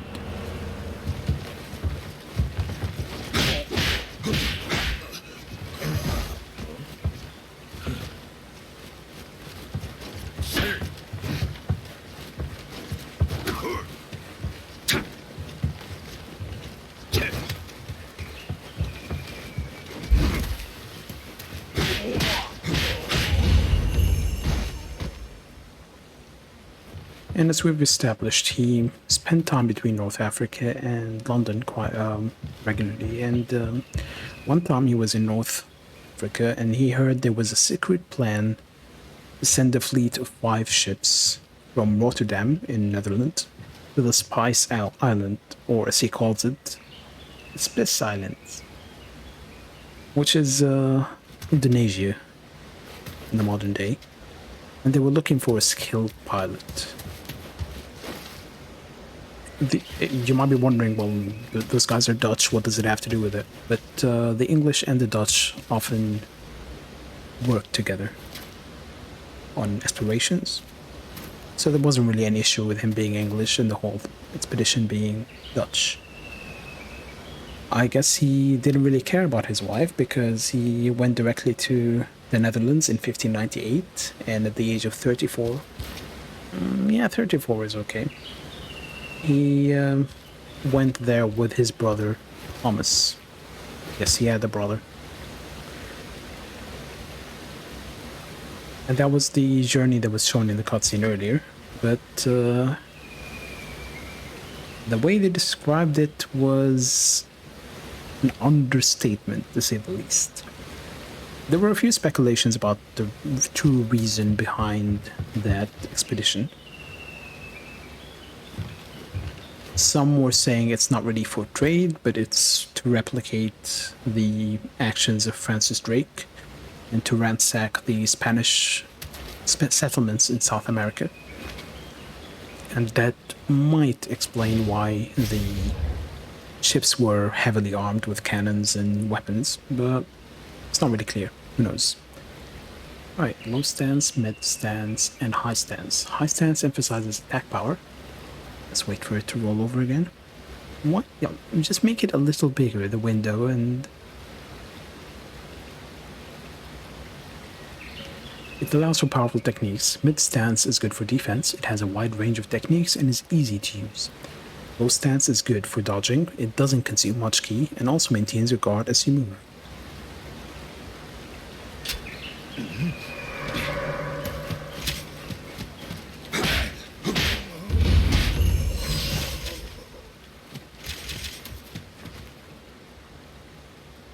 So the 5 ships were these ones. The Hoop, Aloof, Liefde, Vrouw, Onblijde It had an admiral called Jack Maho, who took a liking to William, and he made him the pilot of the flagship, the Hope. Meanwhile, his brother, Thomas, was placed on the Trouw. William was a person who had so many tools for navigation, namely his brass globe, astrolabe, and compass. That's it. And he was inexperienced in sailing to the east. As I said, he mainly went to North Africa and back.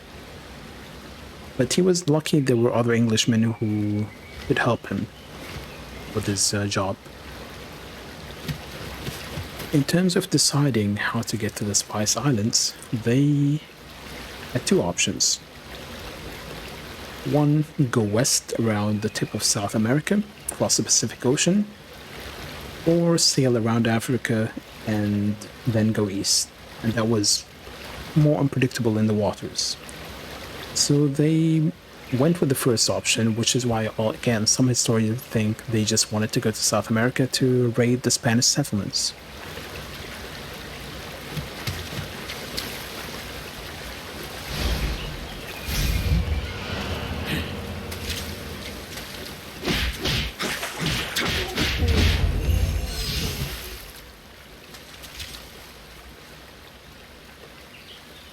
They set off from Rotterdam in the Netherlands on the 24th of June 1598.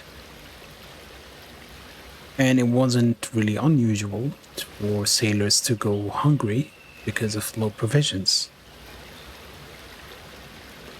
So it would go without saying that they should limit their supplies and how much they eat. But the vice admiral of the fleet, a man named Simon de Cordes, promised the crew they will always be given what was necessary and gave them very, very, very generous portions. And by the time they reached North Africa, which is barely a step in the journey, he realized he was an idiot and wasted too many provisions. And he scaled back to the bare minimum. That was within 2 months. The daily provisions, from what I could find, were half a pound of bread, 3 cups of wine, and whatever fish they could catch if the weather was calm. Not a lot. By that point, though, William was moved to the Liefde and came to the decision that they should stop by Africa to restock because, as I mentioned, the Vice Admiral, Simon, was an idiot and wasted too many supplies. However, stopping by Africa would be very dangerous because the Portuguese were there. They had plenty of coastal forts to repel them.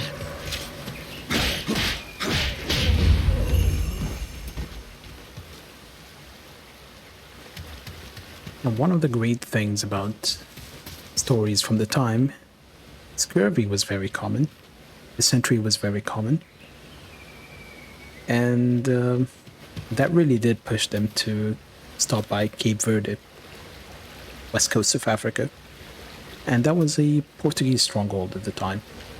The Portuguese were Catholic, the sailors were Protestants, and when the Admiral Maho said they just wanted supplies, the Portuguese did not believe them because they're heretics. Not getting any water, not getting any supplies, obviously the fleet was pissed off. And the captain of the Leifde decided, captain of the Leifde was called Van Beuningen, I believe.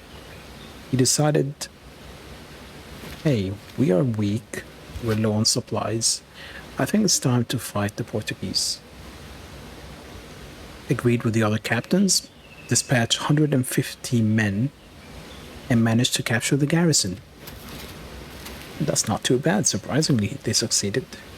Then they barricaded themselves inside the garrison and desolate mountaintop. They established a strong stronghold. But then they remembered they were actually there only for supplies, and it wouldn't help them to station themselves there because how will they continue their journey? They quickly disassembled their barricades and moved the cannons back to the ship, the one they moved, and decided to speak to the Portuguese governors and see if they could, come up with a deal. Obviously, the Portuguese were not happy and didn't really agree to any of their demands. They just told them to back up and leave, which wasn't really a suggestion because the Portuguese moved all the cannons to the shoreline to show that they were being serious. And that was a waste of 20 days. Key pulse. RB while blue lights gather around you after an attack. The key pulse recovers your key. The amount varies based on your timing. The maximum amount is determined by your key gauge.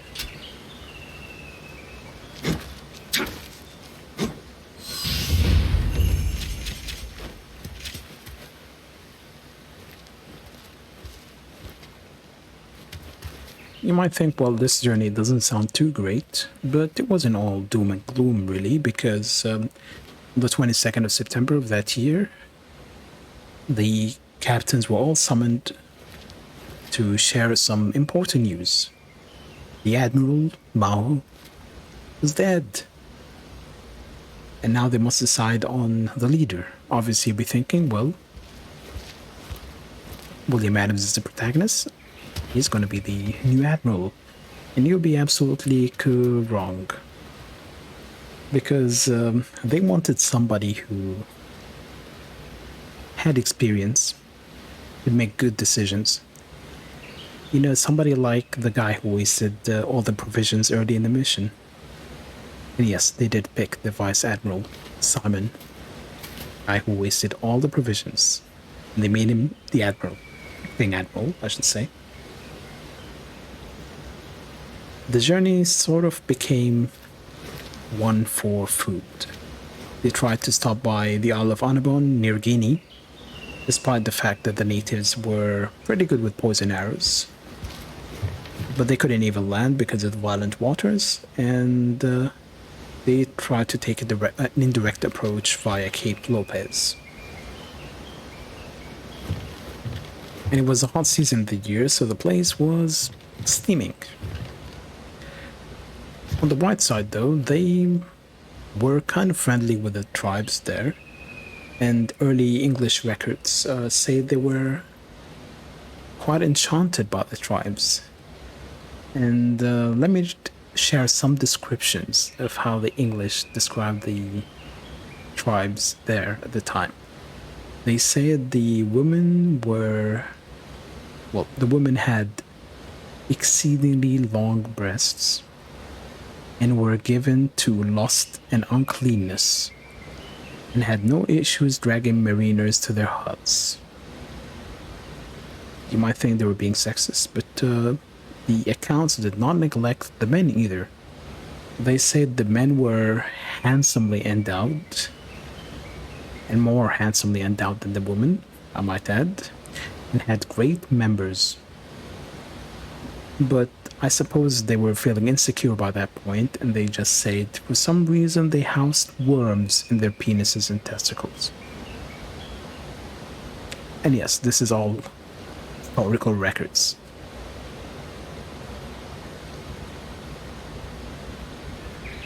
But the descriptions also mention something that I found amusing, and that was warning all future English explorers not to break wind in front of the tribes because it was a sign of great disrespect.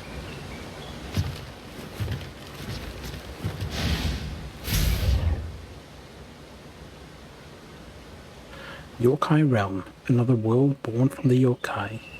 When you're in the yokai realm, your ki recovery speed is greatly reduced. Conversely, the powers of the yokai themselves are enhanced there. Purify recovers the maximum amount of ki from a successful ki pulse in the yokai realm. It also cleanses the defilement of the yokai realm from your person, restoring you to normal. Are you saying I'm not normal?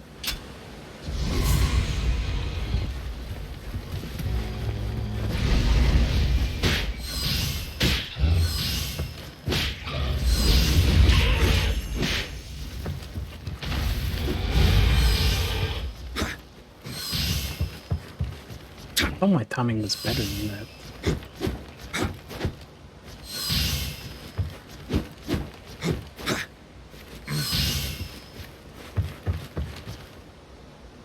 So anyway, the new admiral, the guy who wasted all the supplies, he sent the captain of the Hello to the chieftain of the tribe.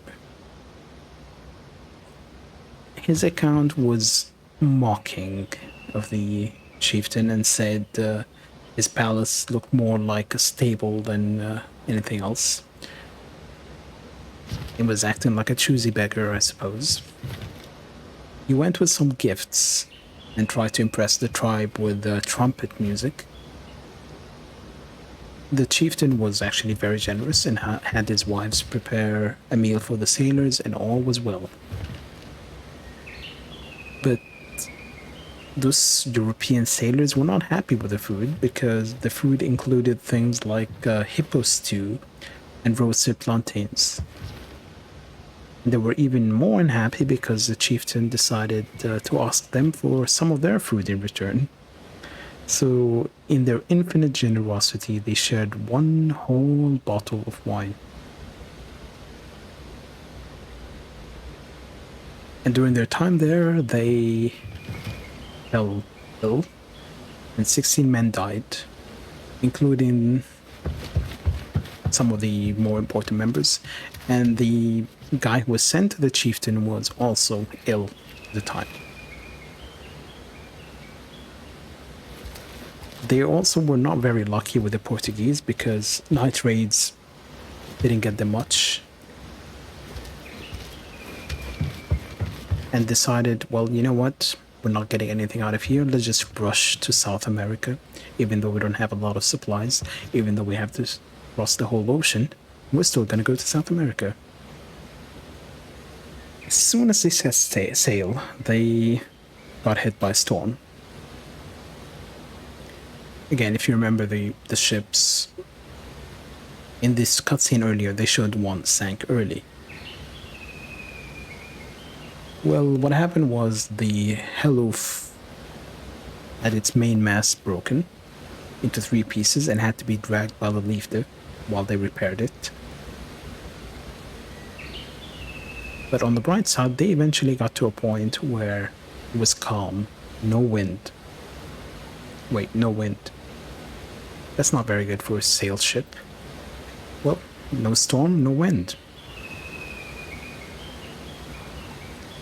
Realizing it will take them quite a while to get to South America, the acting admiral decided to lower their food rations. And it went from half a pound of bread every day to a pound of bread every 4 days. In other words, half the amount. And because people were so hungry, they started stealing And as soon as they were caught, they were hanged. But now they had even fewer men than before. And some were so desperate they started eating the cow skin that was covering the ropes.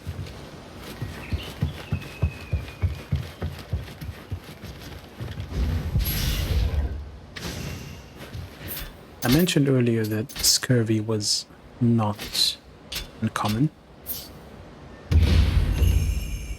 And one fun thing about scurvy is the things it can do to you.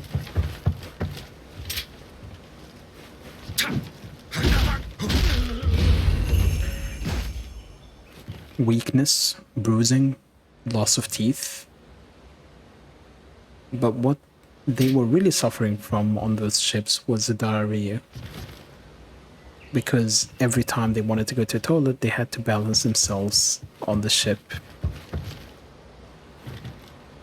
You might think, well, scurvy is very easy to get rid of, but for some reason they kind of forgot about the treatment for scurvy, even though an English explorer documented it several years back that lemon juice was good for scurvy. Eventually, though, the wind picked back up, and they managed to continue on to freezing waters. Oh, I didn't read that tutorial.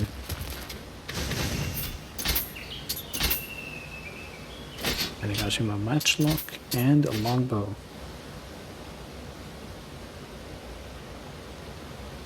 Now, because the weather was really cold and the waters were frozen, they started dying, and that happened because, and this is a really fun description that I read, was their joints were locking and they started becoming more delirious. And because of the scurvy, they continuously shat themselves.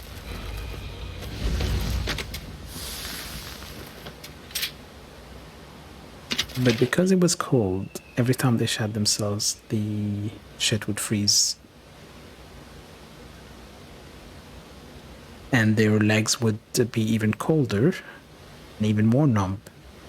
Eventually, they had to amputate their legs. Even after amputation, though, they still didn't win. They died.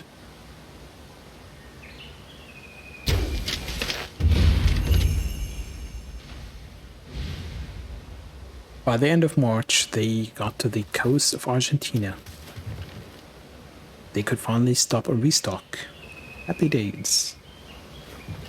Except their captains told them to press on.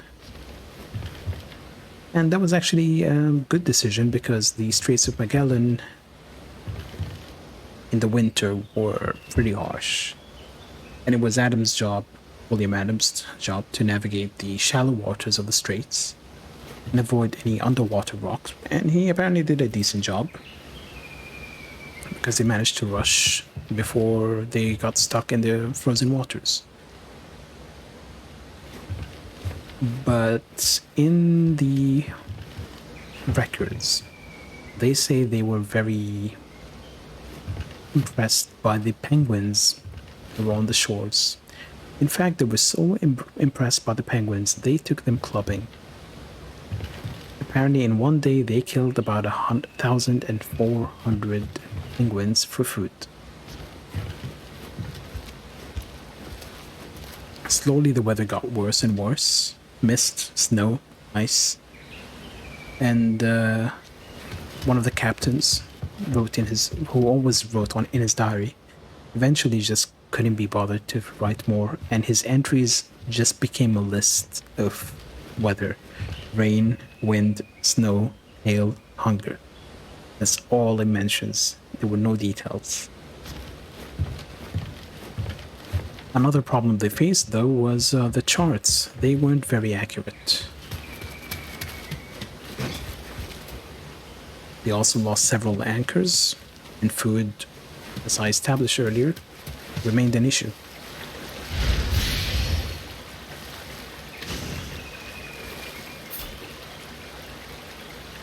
Even though they started distributing 6 tons of dried beans to people. And because a lot of people were sick, others started taking advantage of them. They would take their portions and sell them to others.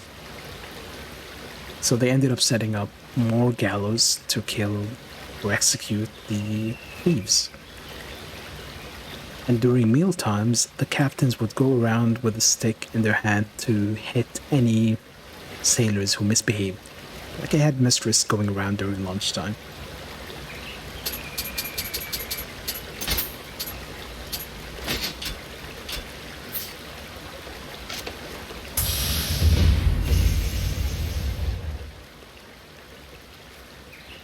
And in May, they had their first encounter with the natives.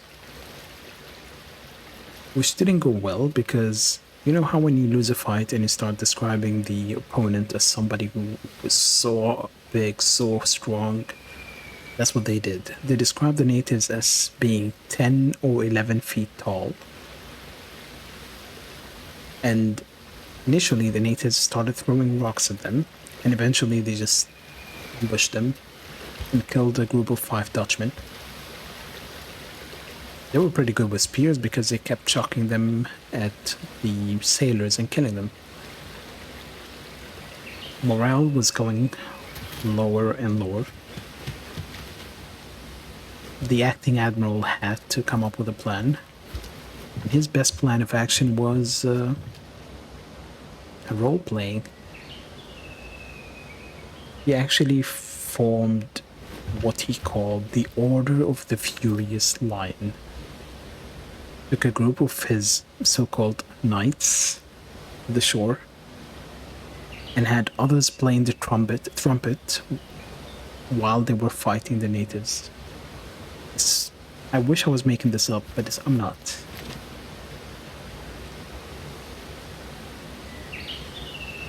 And when they drove the natives away a little bit, he erected a monument for their victory. And he buried the fallen. Somehow that actually worked and morale was boosted. Not for long though, because the natives returned again, smashed the monument, dug up the graves, chopped the corpses up, carrying some away, chopped their genitals off, and they even stole some hearts in the process. The crew just decided to abandon things because they were disheartened, literally.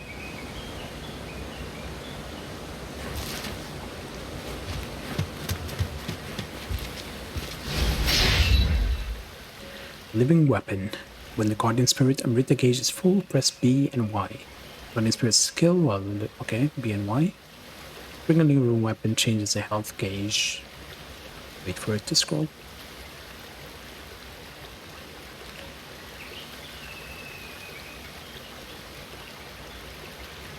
The health gauge and key gauge into the living weapon gauge. As long as the living weapon gauge is active, you are impervious to damage.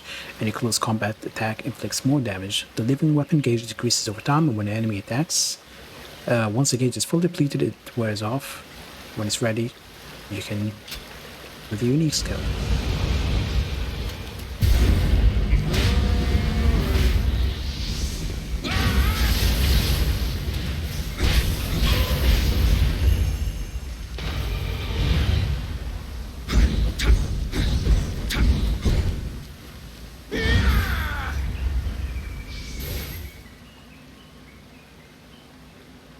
Alright, so eventually the ships reached the Pacific Ocean. And by that point they had lost over 100 men. On the bright side, no more shallow waters. Nature, however, decided to say fuck you because a storm decided to strike and separated the ships from each other. So these 5 ships went their separate ways. The acting admiral, the guy who loves RPing, the guy who loves squandering the provisions, anticipated this actually and agreed on a meeting point in advance around the shores of Peru. But he didn't really account for morale and how some of these sailors were feeling. because the Haluf turned around and went back to Rotterdam, eventually reaching it in July. Their crew went from 110 to 38. The Blide boatship got smashed by the waves, and whatever was left of it kept drifting until it was caught by the Spanish near Chile, and very few of the crew even made it back home. The Drow thought they were tough guys and carried on to the Spice Islands, or Spice Islands, even though they didn't account for the fact that they were 24 people out of 68. When they got to the Spice Islands, the Portuguese imprisoned them, and many of them were executed. One of them was even imprisoned for 6 years. And only 6 made it back to the Netherlands. The Liefde pressed on. That was the one with William, but kept getting pushed back south by the wind, and eventually lost the foresail. The original agreement for the rendezvous was to wait for 30 days. William decided to stop by the Isle of Mocha for fresh supplies, and that was in November of 1599. They stopped to parley with the natives, the Mapuches. Decades earlier, Francis Drake stopped by and said the natives were unfriendly and that they were attacked immediately.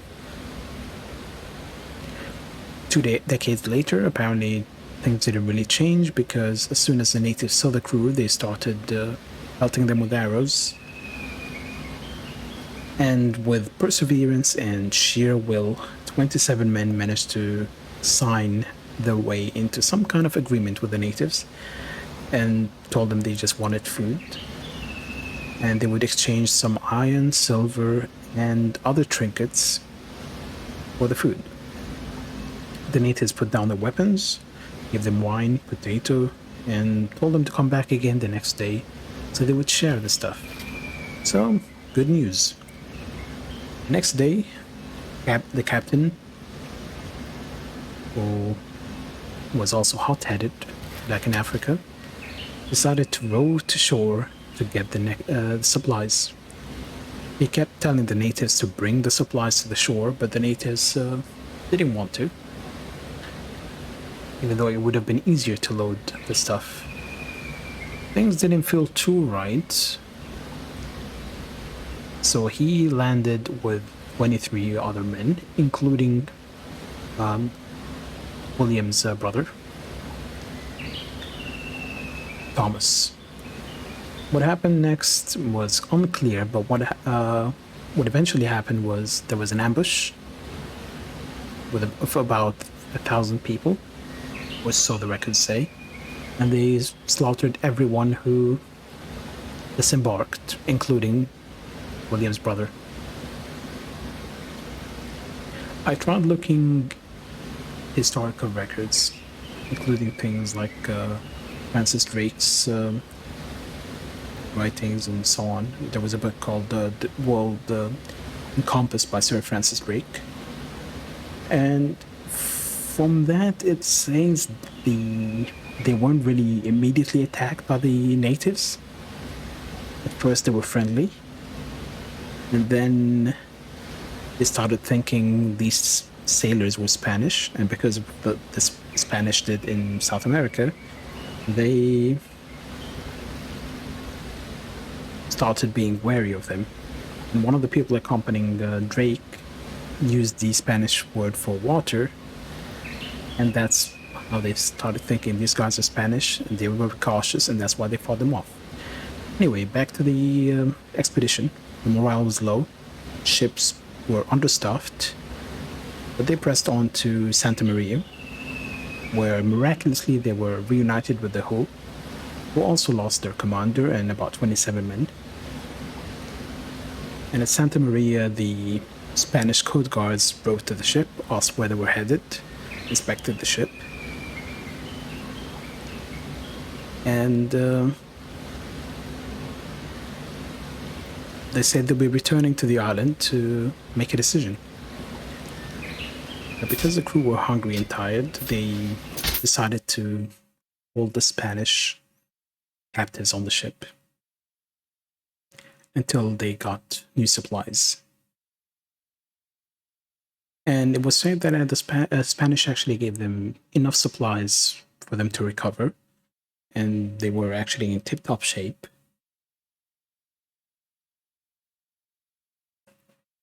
The captain of the Leaf was obviously replaced by another one, and they started meeting to decide where to go next. There were two options. Option one, go to the Spice Islands and get a lot of nutmeg and mace.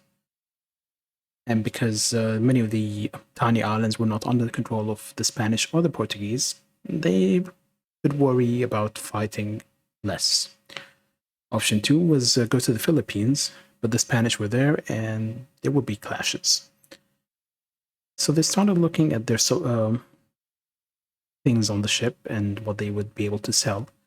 And it was at that point they realized their cargo is mostly wool, something that wouldn't really sell in the tropics, and have no idea how they stayed 17 months with this cargo without thinking about that. Since they didn't really want to go back through the Straits of Magellan again, they thought, well, we heard about this kingdom northeast of China with fabled riches, and Marco Polo, the guy who has never been to Japan, wrote about how it had gilded roofs 3 centuries ago. So why don't we head off to Japan? So in November 1599, that's where they started heading. Weather was good. They made decent progress. And they apparently stopped by some islands on the way there.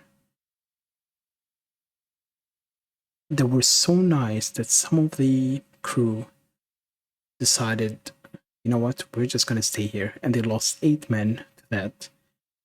That island might actually have been Hawaii, because about 180 years later, Captain Cook stopped there, and he was told that a long time ago some Europeans came and they became part of the group. Anyway, losing 8 men was kind of episode 5329 of bad luck for that journey, because there was another storm, and in that storm the Hope was lost. No survivors, vanished completely. And in his writing, William wrote a lot about how he felt losing the ship. He said, "We were very sorry. That's all." So inadequate maps, shitty weather, low morale, and by that point, not even 10 men could move around the ship to take care of it. So they, even when they passed by some islands, they couldn't even stop. They were too tired.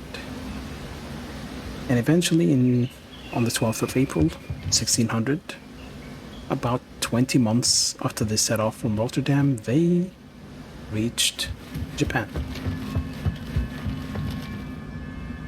And I did say the story would be long.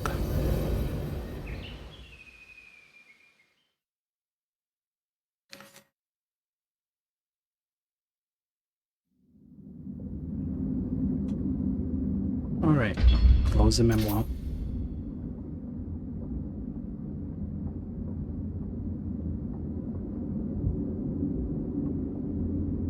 The dinghies have been readied for us to make landfall. For all I have read on this country, nothing can truly prepare me for what now lies ahead. I put the memoir down, I'll leave my cabin.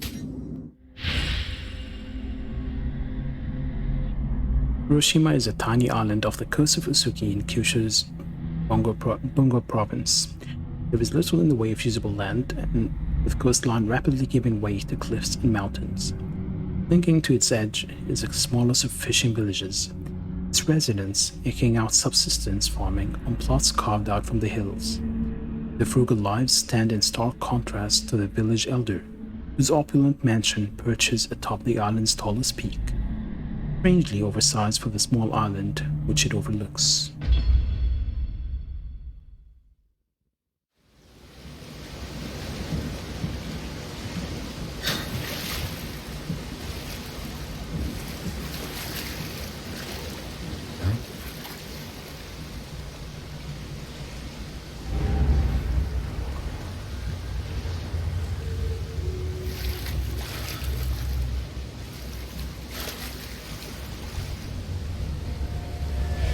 April 1600, Usuki. 奴ら俺たちをどうする気だ。何もかも奪われちまった。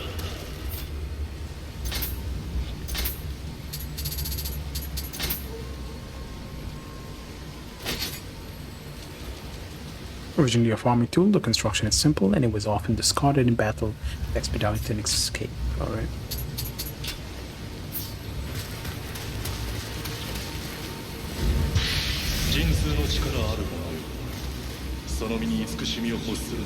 Alright, we've established that by this point William was an expert sailor who knew water very well.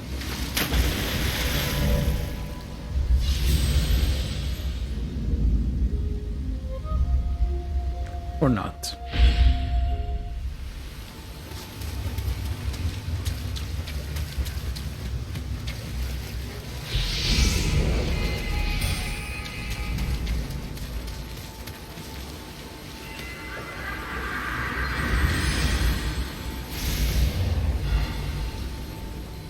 All right. The Kadama. They're kind of mountain spirits that generally inhabit trees and take on their appearance. In the process, cursing whoever cuts them down. This is why a lot of trees are marked with the Shimenawa rope, Vice-Straw, that rope there. And that basically tells you, don't cut down these trees.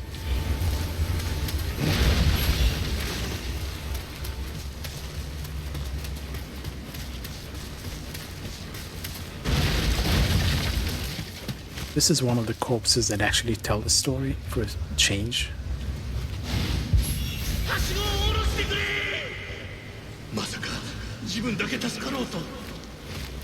The ladder was walled up.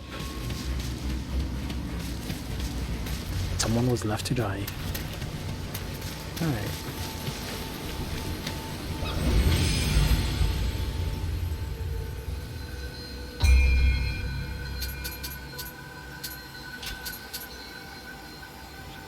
Let's go with dexterity. That will give us some ninja skill points, capacity, and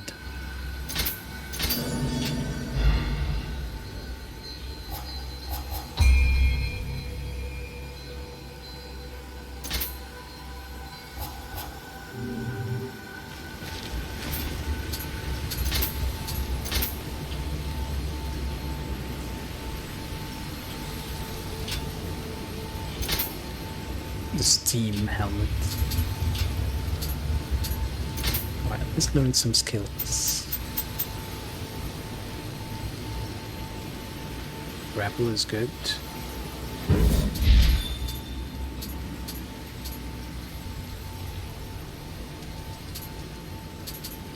Key pulse heaven. Sure. We're gonna go for this one afterwards. Ninjutsu. Shuriken, Gauntlet, Broth, Antitoxin. What are we gonna go with?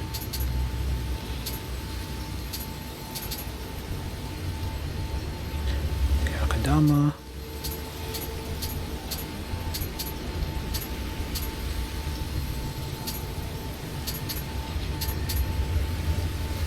Our repel might be good.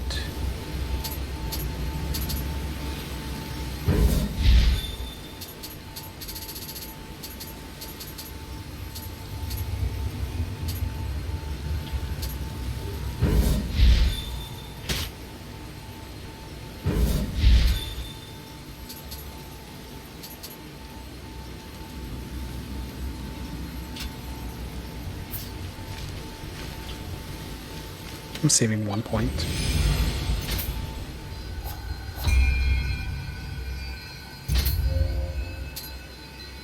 Oh, we don't have a lot of points, do we?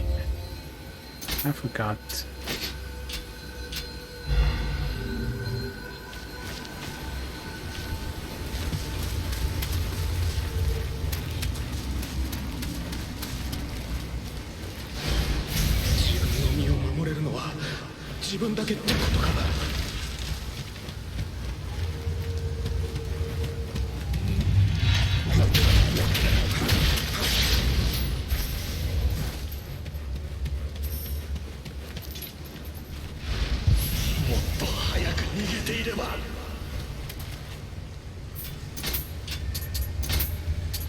Let's put on some better armor.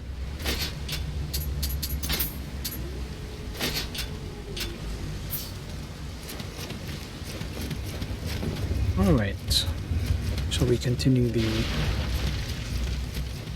tale of Billy Boy?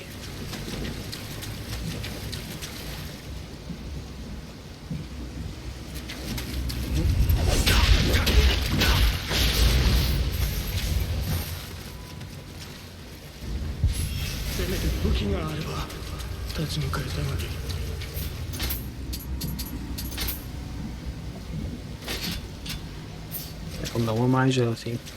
No one.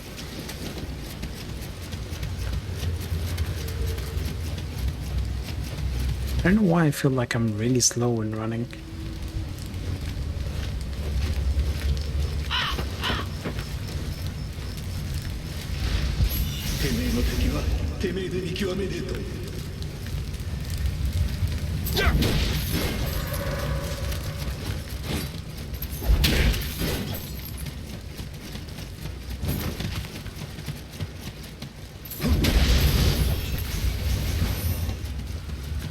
The range of the Kasarigama can be used in a very cheesy way.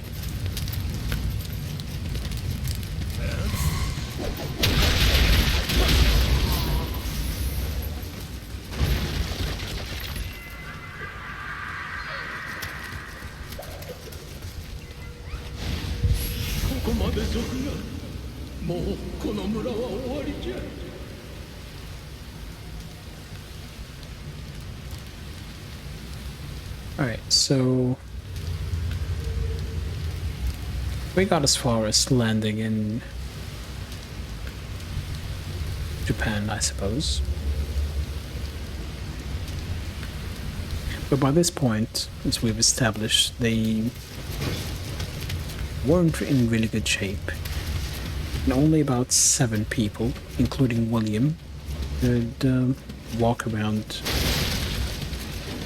and interact with people. So they didn't, well, they couldn't put up any resistance when the Japanese decided to board the ship, because they didn't have any energy. You can tell my throat and mouth are tired. Sir?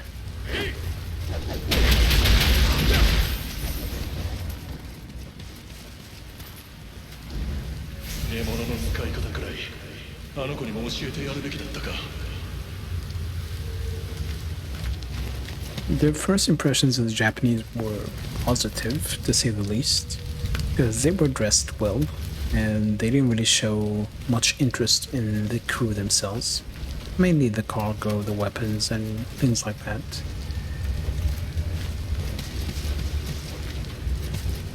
My brain still thinks about the Alpha where there was an enemy there, and every time I rush to this guy, I look to my right, and then I remember I'm not playing the Alpha anymore.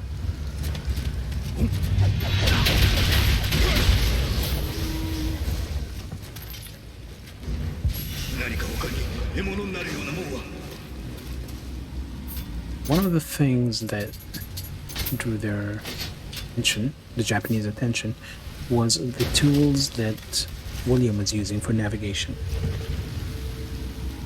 as well as his charts. So the only thing he had left after they took those away was his world map, as he hid it.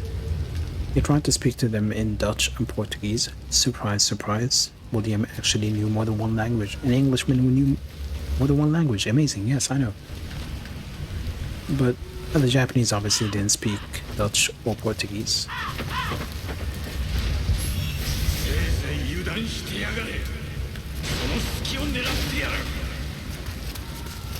All he could make out was the fact that they were in the Bungo province, which wasn't really much information.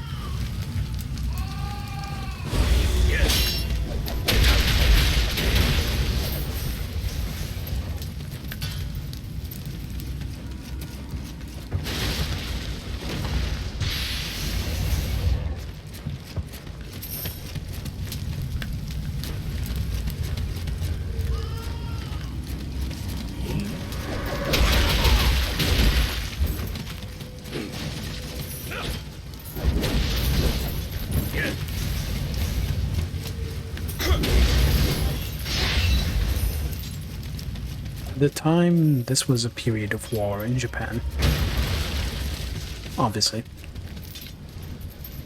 And the place was under control of brigands who were too curious about the liefde.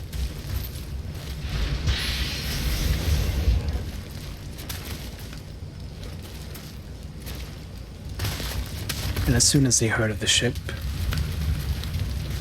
the leader demanded that the crew would be unharmed and not to steal any of the goods.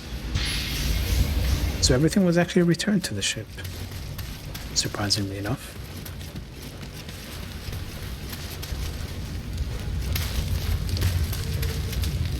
But because the ship was falling apart, they couldn't really stay out in the sea for too long.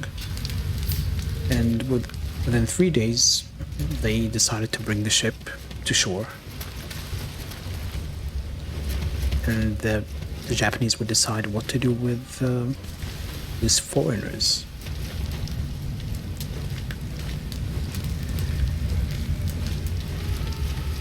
However, from the 21 who arrived there, 3 died, and their total was 18, despite being treated well. It was just too late for them.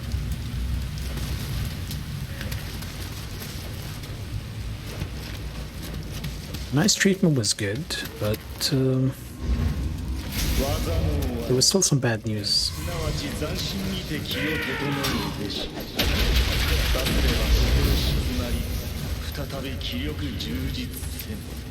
This was a Jesuit stronghold. And those were an order of Catholic Church formed in 1540. And if you remember, Queen Elizabeth didn't have the best relationship with the Catholic Church, as I mentioned earlier, and was even declared a pretender and not a legitimate heir to the throne. The Jesuits became repressed in England, and that caused a lot of issues with the Ridolfi plot and Mary, Queen of Scots, which I'm not going to get into.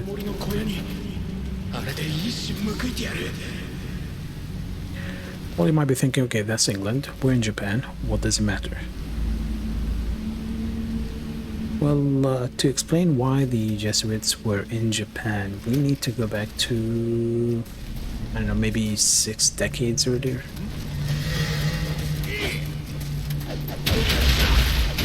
Because that was when the Portuguese arrived in Japan. Yeah, the English were pretty late in the party.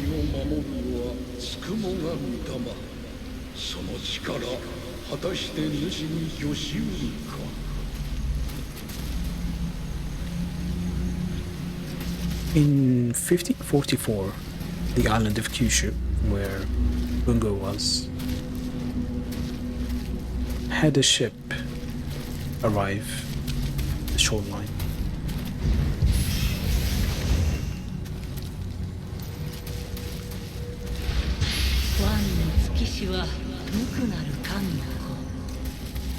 さまよう小玉はあるべきところへ。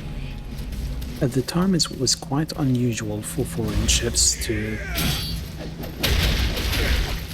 cross the sea, the East China Sea to be exact.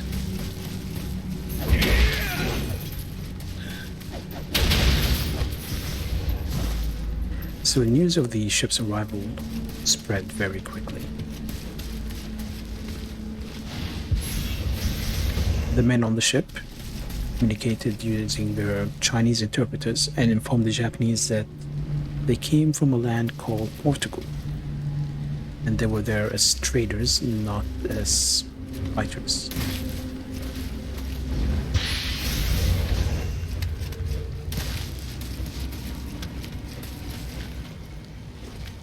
They didn't really get the same welcome as William got decades later, because the daimyo, or feudal lord of Bungo, who was called Otomo Yoshiaki, ordered them to be executed.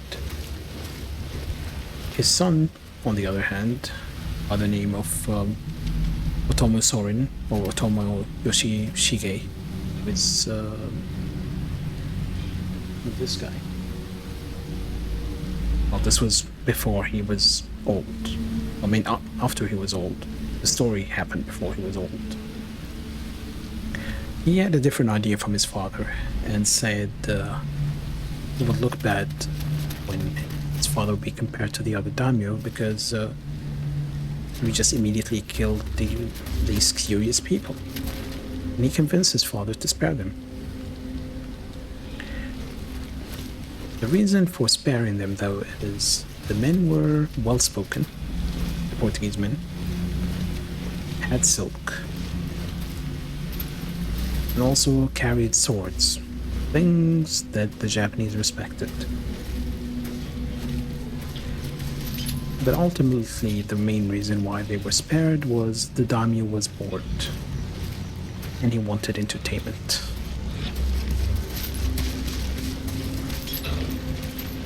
Knowing that they needed to entertain the daimyo, the Portuguese decided to come up with a plan.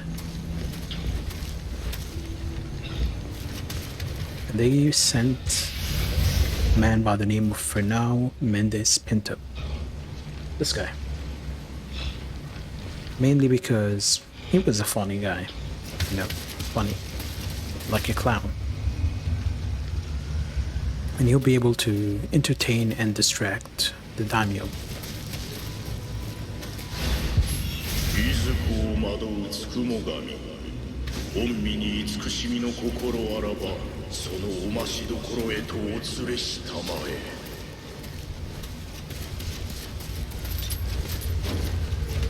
Now before, for now, into Japan,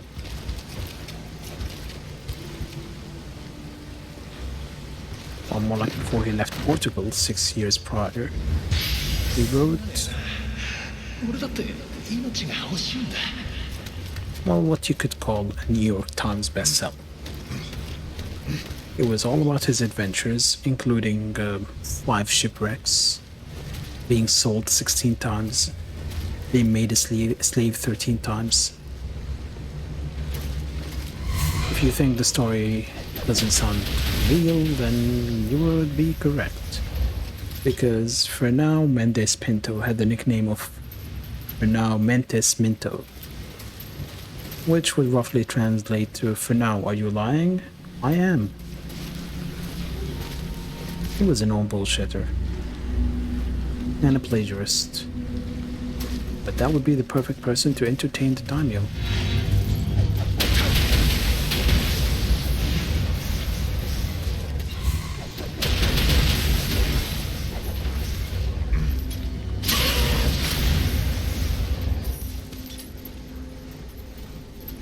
He even claimed to be the first European to go to Japan, even though he knew that a man by the name of Antonio da Mota was there before him.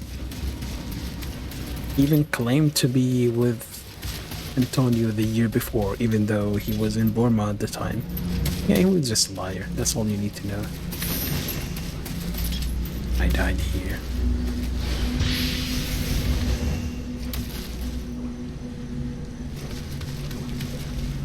But this story is told by a liar, so why am I telling it to you? Well, the first thing is, the story was corroborated by the daimyo.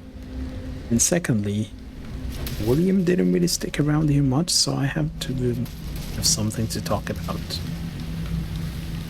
Sorry.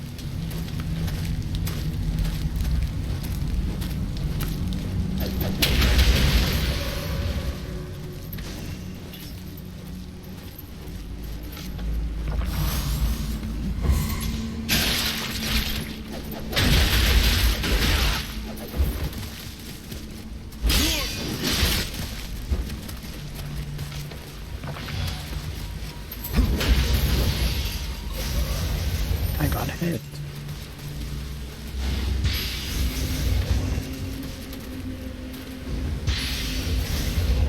Reading those stories, it was very clear, well, one thing was very clear. There was quite a difference in appearance between the Portuguese and Japanese. The Portuguese had fabulous, flamboyant mustaches and dressed in a fabulous way. But also, they never washed, and they didn't really care about manners. Meanwhile, the Japanese plucked out their facial hair, they shaved part of their head, kept the back long, and they were so different that even some of the accounts were pointing out how they even used different fingers to pick their noses. Weird.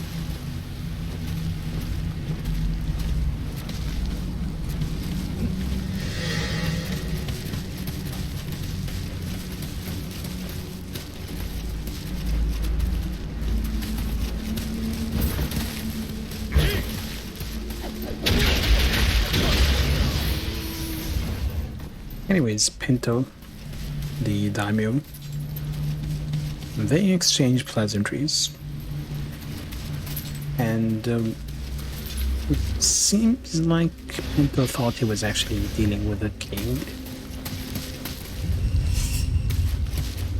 Couldn't be further from the truth, obviously.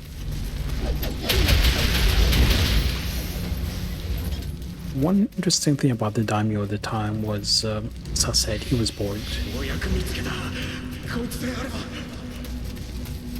So he would often claim to be ill with some strange illness. Mystery. And these illnesses were imaginary. They're not real, really, but he's bored. So he told Pinto about this strange illness in his stomach and asked him if he has a cure for him. And of course, Pinto, bullshitter, couldn't let go of that chance. He told him, of course, he knows about some wood on the ship that could cure him if he burnt it. And he brought the wood, burnt it, and a few days later, the bullshitting daimyo was cured of his bullshit illness by the bullshitting adventurer using a bullshit cure. That's a lot of bullshit.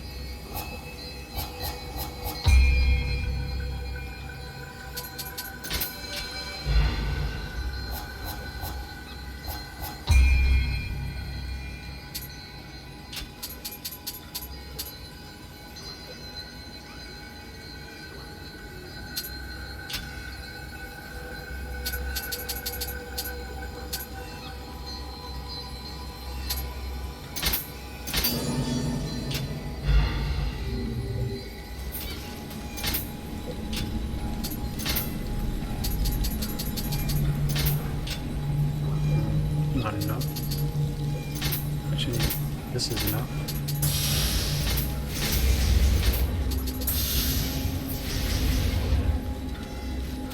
We're 1 over a level. Let's increase our key a little bit.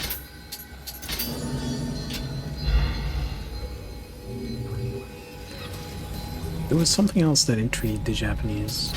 That was the firearms that the Portuguese were carrying. And because Pinto was a bullshitter, he claimed that the King of Portugal had 2 million gunners at his service. They were so intrigued by the firearms that the daimyo's son, this guy, Sorin, snuck into the Portuguese chambers, loaded a gun with way too much gunpowder, and blam. The thing exploded. The little lord looked at his screwed up thumb and fainted after noticing the blood trickling from his head and the thumb. He collapsed. There was much wailing and gnashing of teeth. They said Pinto killed the young lord. Wow. They set up a quick trial and said since Pinto is a great healer, he should heal the lord and bring him back to life. If he can't, then he'll be executed. Pinto looked at the young lord, noticed that there's a gash on his head. Not on the head, usually bleeds too much, but not necessarily bad. And the thumb, it was barely hanging on, but he could stitch it, use some egg whites, bandage the head wound, and somehow the young lord was recovered, which obviously improved his standing with the daimyo. Meanwhile, the weapon makers were busy making copies of the firearms because they proved to be very effective. And that is kind of the origin of the Tanegashima rifle, which shows up in this game, in the one I picked up in the tutorial. And it was instrumental in the civil war that followed.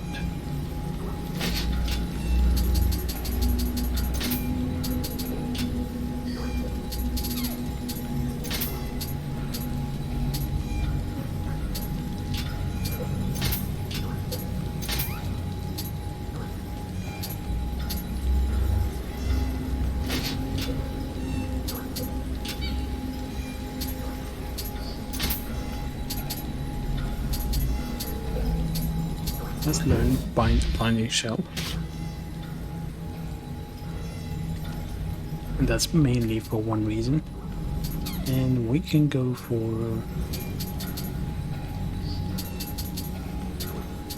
don't know.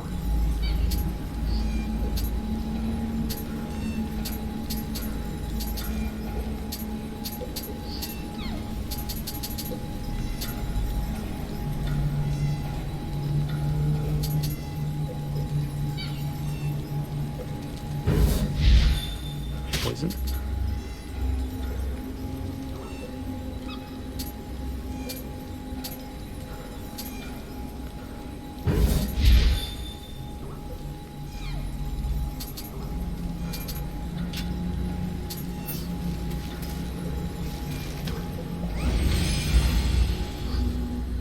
Oh, I can also equip other stuff. I forgot that I have the setting to automatically use hair locks.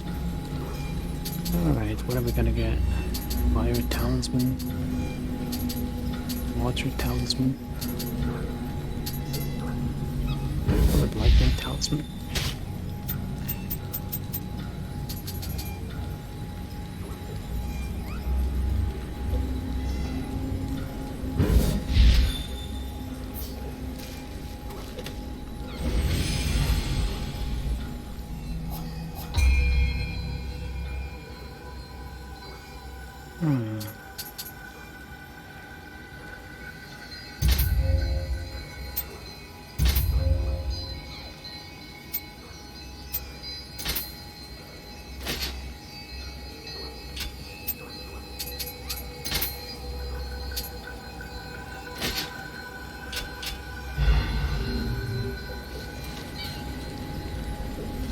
Alright. So Portuguese in Bungo. Well, about 3 years after that happened, the whole rifle, Sorin, for now stuff, another explorer by the name of Captain Alvarez visited Japan.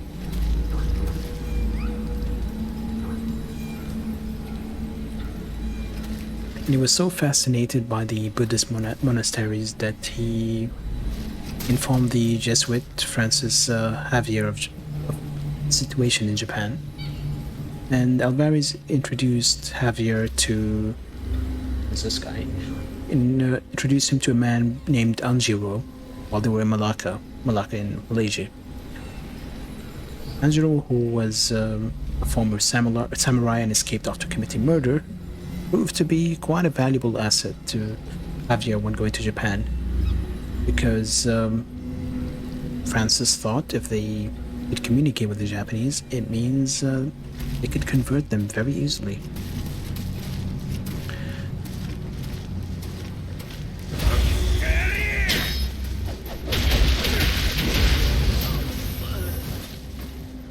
So in 1549, Javier arrived at Kagoshima during a Buddhist festival.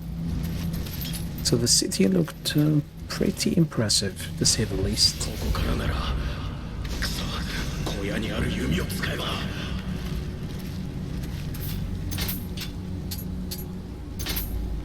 And he was fascinated and in awe by how the men in the monasteries would spend their days in prayer and contemplation, and taught the young boys about the faith. He was less impressed when immediately afterwards it was not uncommon for those men to roll up their garbs and fuck the very same boys they were teaching. His attempts at communicating with them was not very fruitful either, because he was not very well dressed. I mean, you can kind of tell. If this is his best garb for a painting, then he's not the most pimping guy. And to add insult to the injury, any Japanese he learned was so broken that it just turned him into a joke.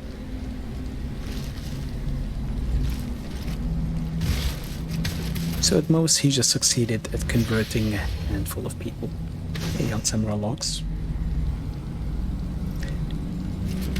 At that point, he decided to make his journey back to the imperial city of Miyako, Kyoto, and to get the emperor's permission to preach over there. He thought maybe in the imperial city he can get more people. What he didn't realize at the time, though, was things were really messed up in the imperial city and in Japan as a whole.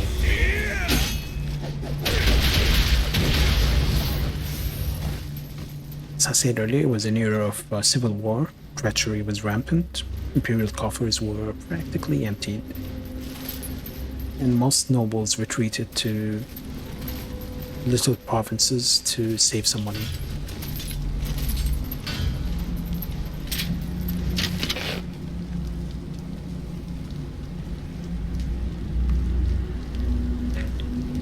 Which left the emperor on his own.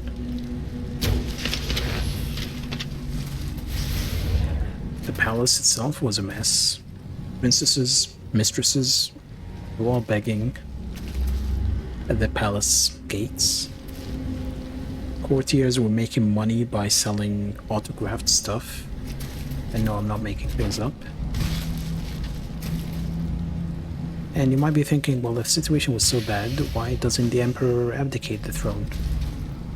And it's a good question, because the answer is the same. That's the problem. There wasn't enough money.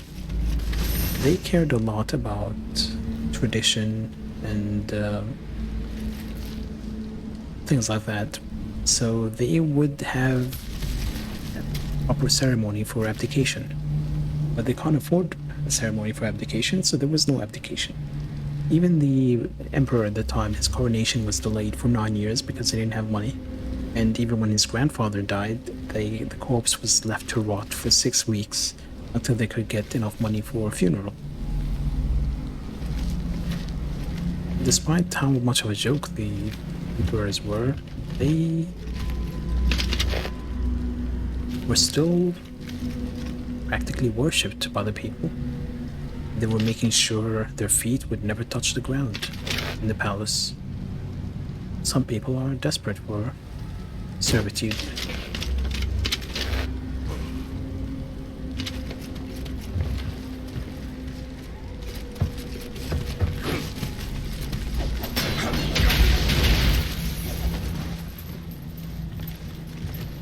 This will be on the test. Everything is on the test.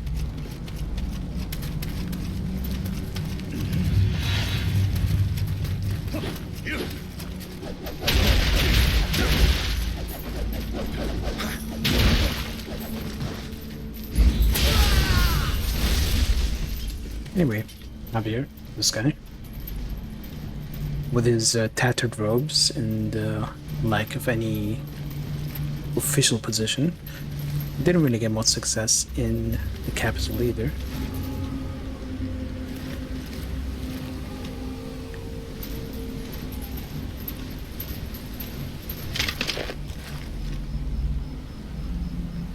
Alright, are we back on? I'm losing some bits. Yep. He didn't get much success because of his lack of position and his tattered garb.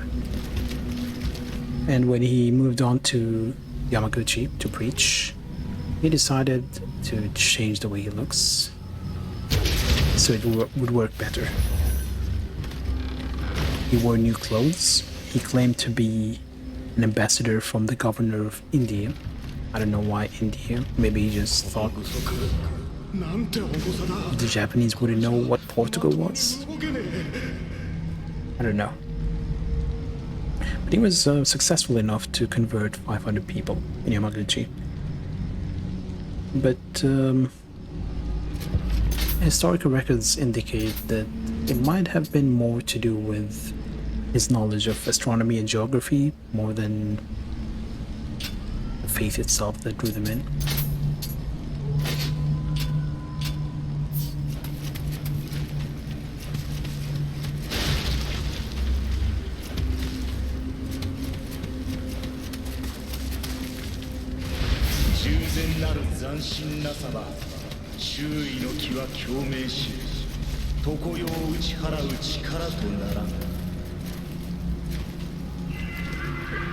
Thanks, Kodama.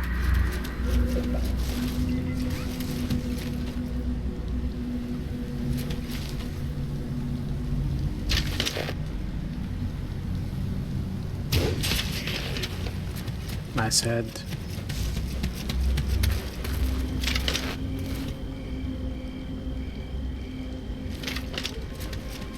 Yeah, the guys with helmets, you need to shoot them with firearms. Also, they never go back to their original stats. There is a very fun fact about the game. Decapitation is a thing only in the non-Asian version. Also, decapitation is only for Japanese people in the game. The people in England never get decapitated.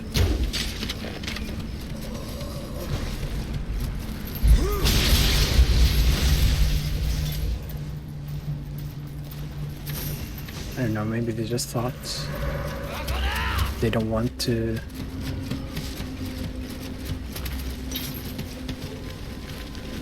Oh, okay. Good. Why are you here? Ring around the rosy.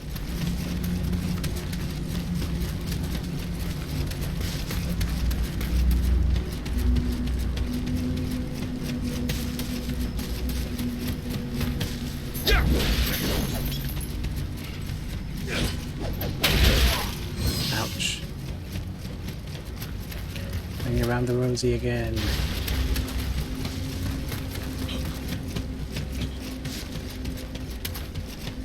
And that's the best thing about the key system. They always run to you if you're far. And that drains their key.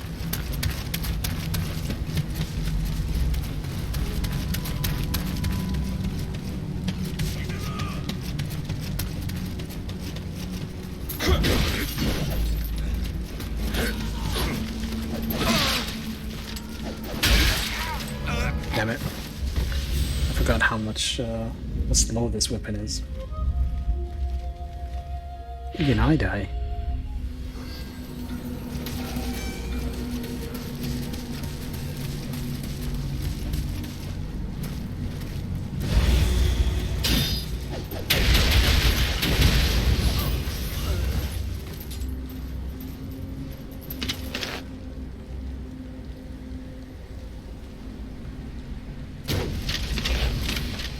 Okay, you don't have to lose your head over it.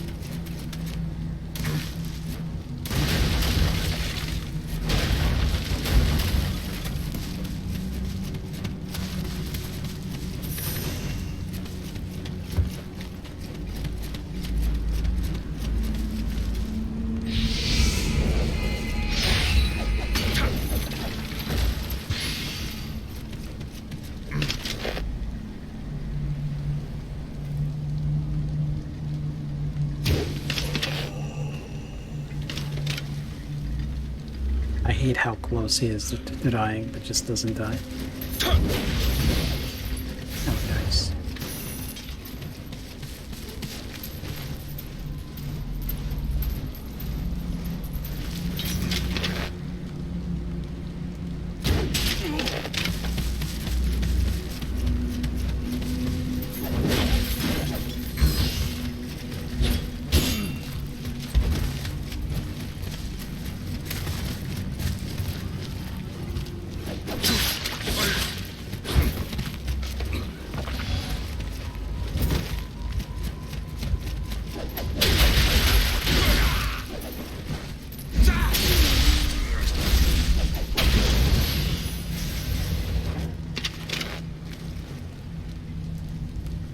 Are you done moving? Yes, you are.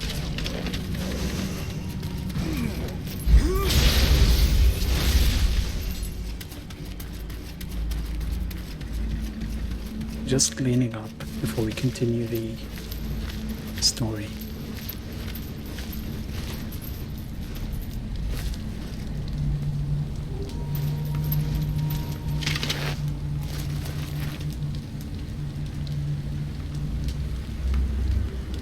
Shh.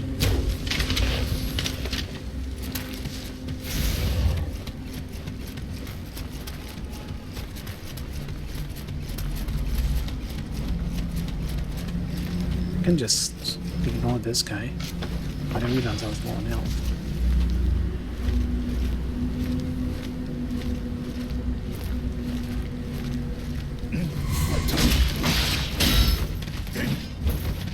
He just turned around without any...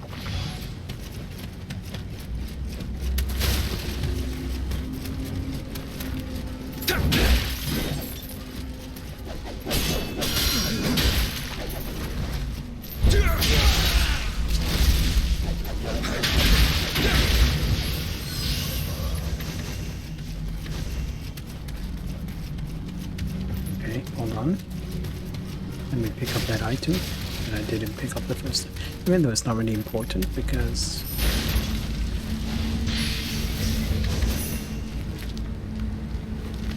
there's an enemy patrolling here, I believe.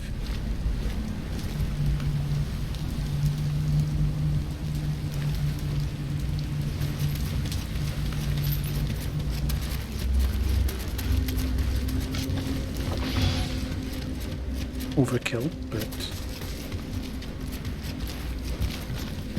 I can do some fun stuff with this guy. Ooh, I didn't equip the fun stuff. Well then.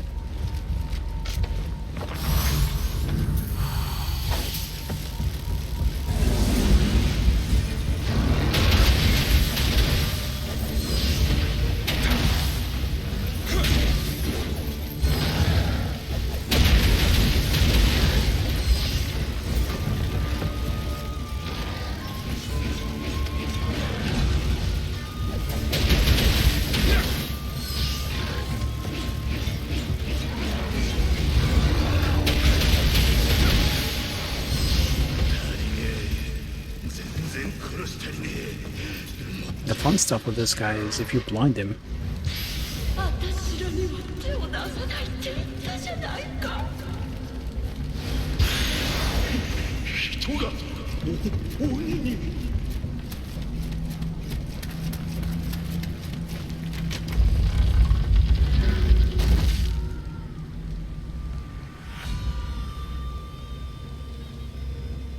Quick impression for you. Call, bang, fuck, I'm dead!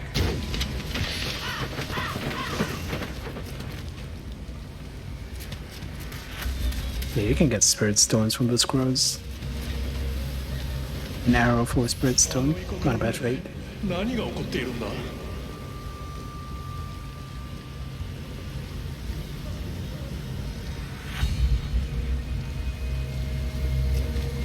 Just the one thing there for a sec.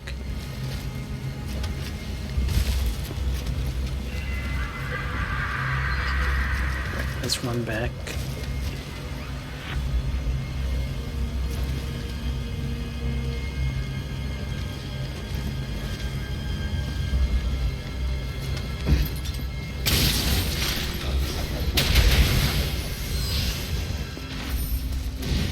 It's really been so long since I played this game.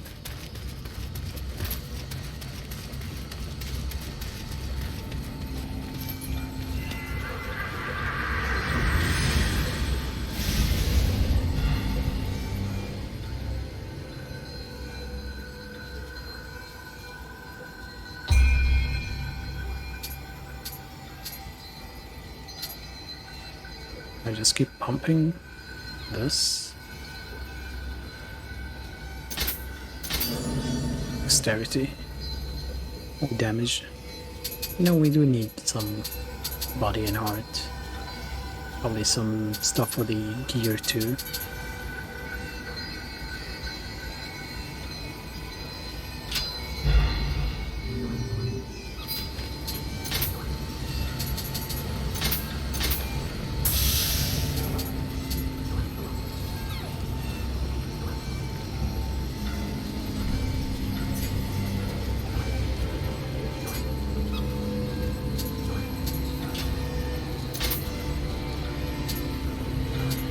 So we need 1200, was it?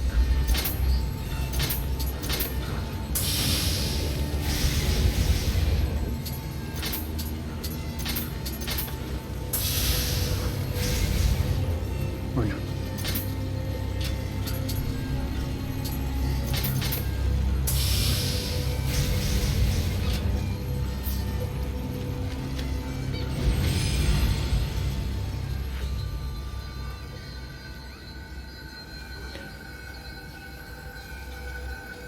Alright, so we continue the story for now.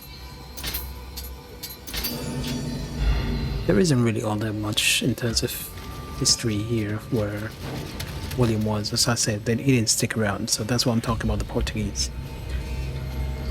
So yeah, we got to Javier going to reach Yamaguchi and getting some followers. And since he managed to get 500 people to convert, that basically meant the Portuguese would be visiting Japan more and more frequently. What helped them a lot was the fact that China and Japan were not on the best of terms at the time. There was a lot of tension because the Chinese emperor was tired of the Japanese pirates and threatened to kill any Japanese guy who sets foot in China. But on the other hand, I mentioned that the Japanese love to look presentable. That generally meant wearing silk. Silk came from China.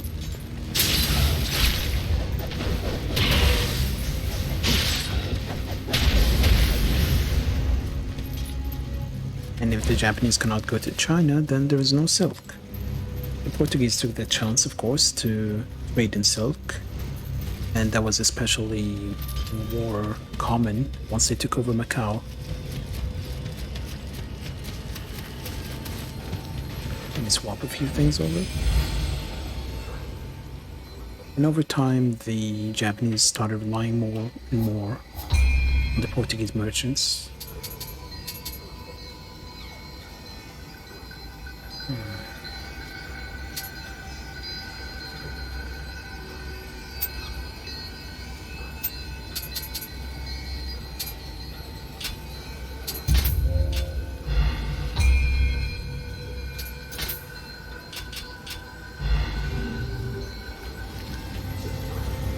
The best way to attract more Portuguese merchants was, of course, to open new doors to the Jesuits. More conversions would always attract the Portuguese. Remember when I mentioned Soren, the guy who almost blew his brains out?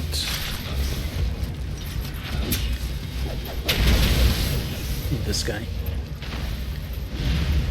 He even decided to convert to Christianity after becoming a lord, thinking, hey, Portuguese will think a lot of me and will make it a point to come here. However, he was beaten to the punch by the Lord of Nagasaki, who converted and even changed his name to Dom Bartolomeo, declared his land a Christian land, and expelled all non-Christians. Even went on to give Christians control of the port, Portuguese to be more exact, which allowed him to continue to getting taxes, but also protection from the other lords in case they wanted to take over. Smart decision. So by the time William got to this province, the Jesuits were in control.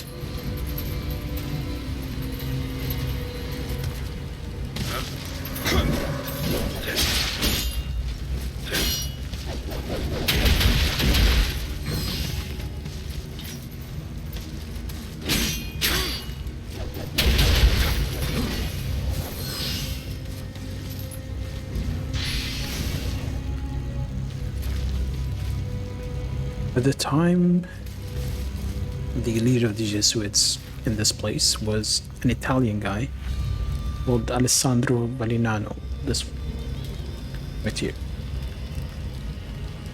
And when they arrived, it was kind of seen as a threat by the Jesuits because of a couple of reasons. The Jesuits told the Japanese that all the Christians were united under the Pope, and if these Dutch and English Protestants came to land, they would prove them wrong, liars. Can't have that.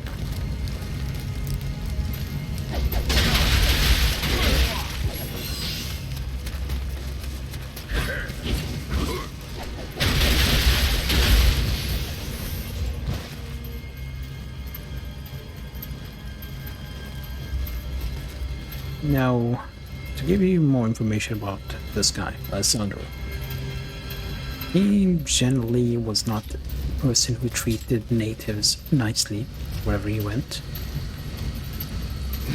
He always looked down on them, as it was the trend in Europe, or by Europeans, I should say. But when he came to Japan, he realized these guys were actually more sophisticated than he was. And in order for them to lend him an ear, he had to be sophisticated too, and cultured.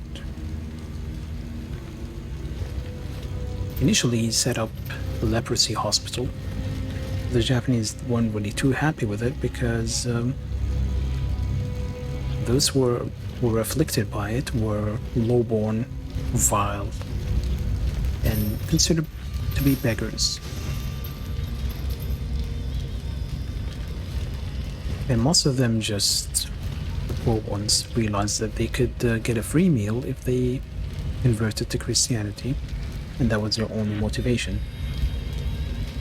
Quickly, Alessandro realized that appealing to the poor would not really get him anywhere.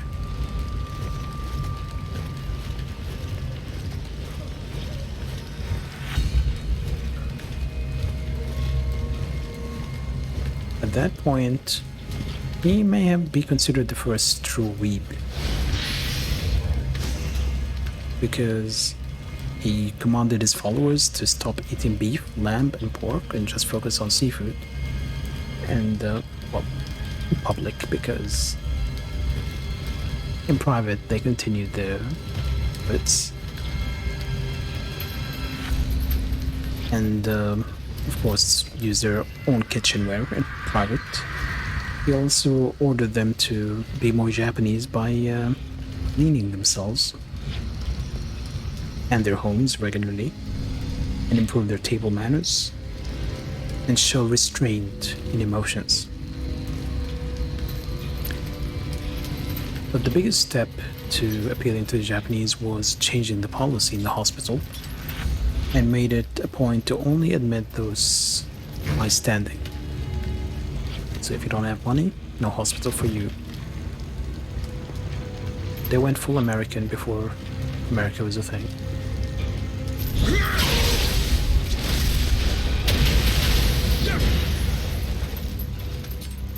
So by the time William arrived, there were already 150,000 converts, found even in courts and other high places.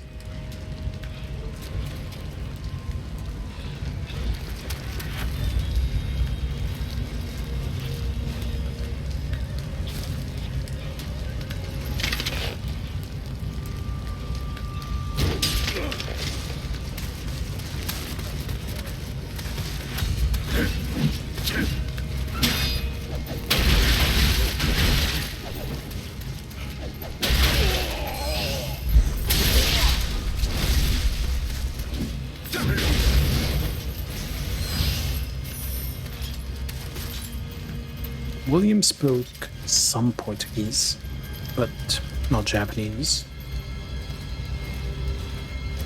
But these Jesuits were really nice to him, to the extent that they offered to translate.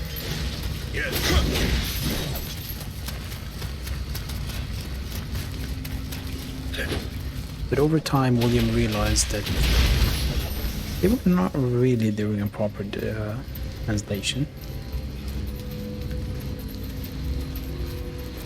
And they were distorting his words, so they were really William's greatest enemies in Japan. He understood that the Portuguese described him as a pirate, and piracy was a major crime in Japan, would lead to their execution. The general execution at the time for piracy under the Jesuits was crucifixion followed by stabbing with spears. So with that misunderstanding, the Japanese started viewing Williams and the rest of the ship with more and more suspicion.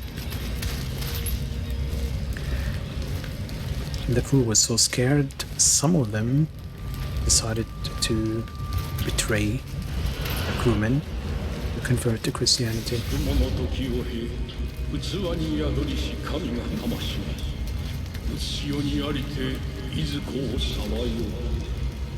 I mean, not convert to Christianity, I mean, join the Jesuits.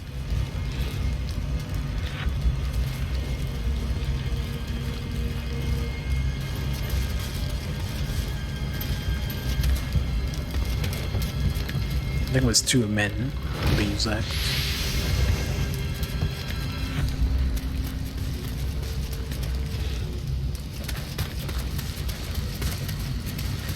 I could skip this Yoki, yes.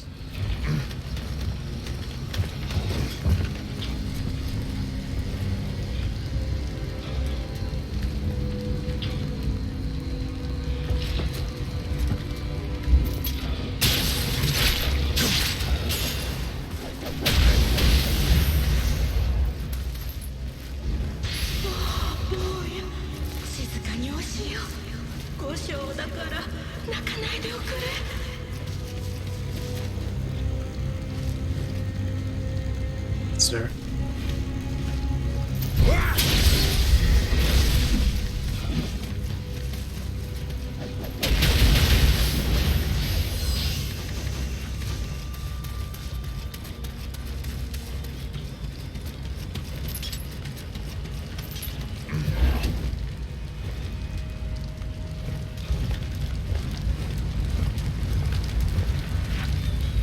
Yep. Let's give the Yuki.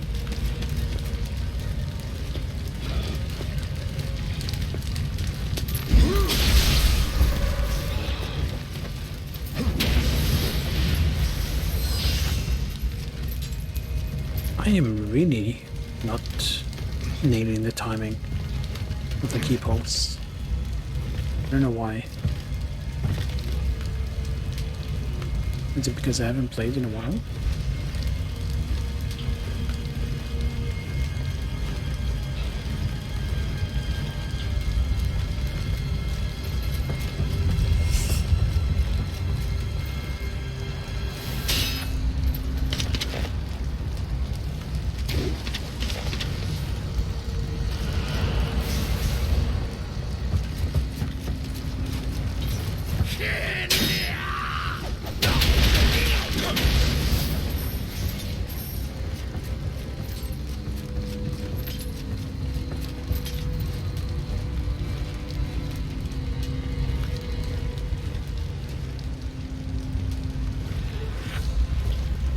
Nope, I'm not falling to that trick.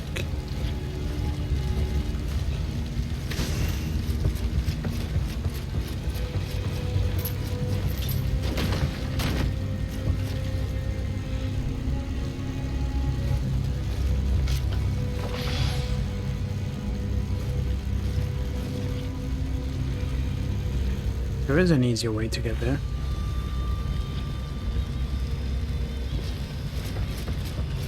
While avoiding the Yoki. I don't know why I'm avoiding the Yoki though, because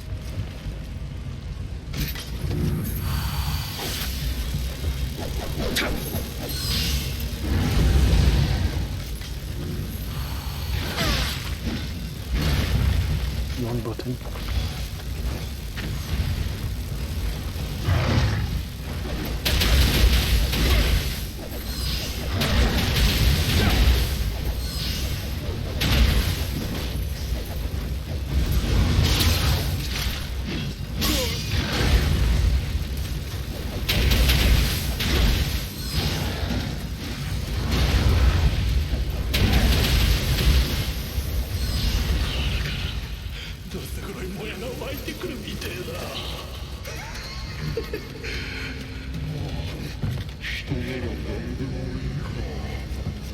Yeah, they're really susceptible to light.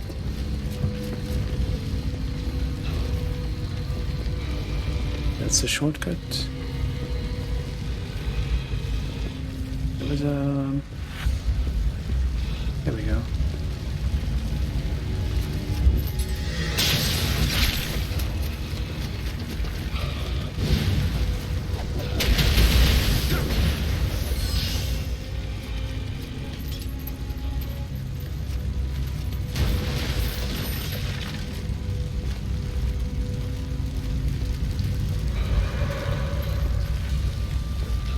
Oh yeah, it was 2 here.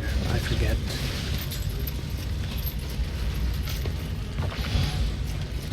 Sir?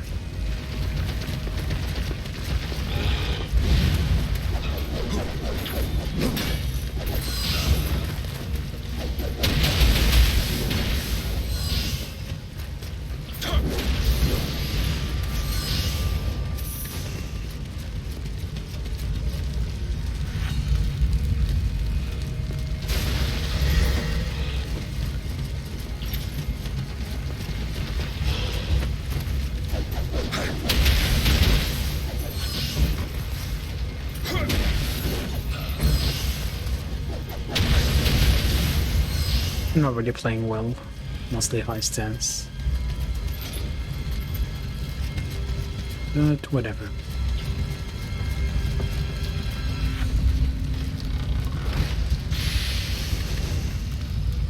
Hello Thomas, how you doing? My throat is dying, that's why I've been more quiet now than before. To mention, this isn't really a well-known historical place, so ninja-ish.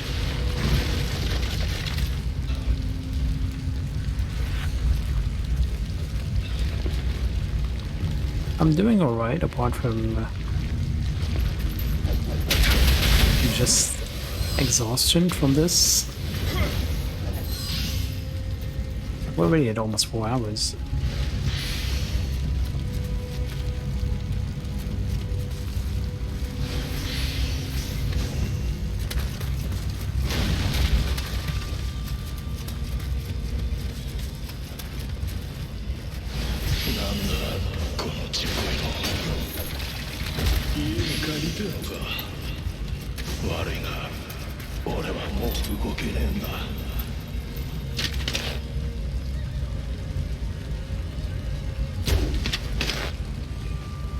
Come on. Come on.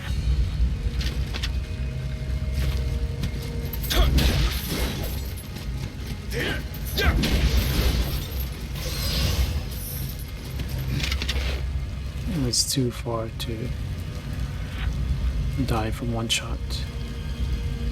Can you stop moving? I hate that.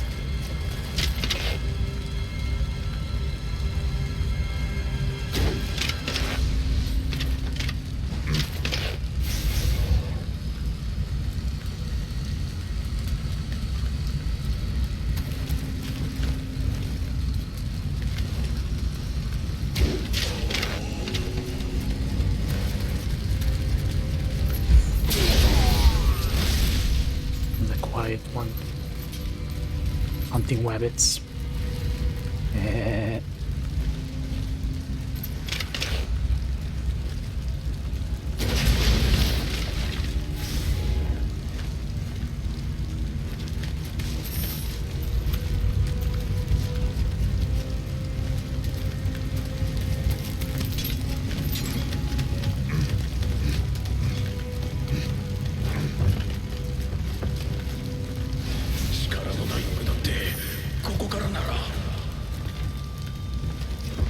I don't think that's necessarily a smart idea, plunging at this point. Summer's candle, and the Kodama's over here. Alright, so let's just go back to what we were saying, and I'm already almost at the end of my notes for this area. We basically got to the point where William was being painted as some kind of pirate by the Portuguese.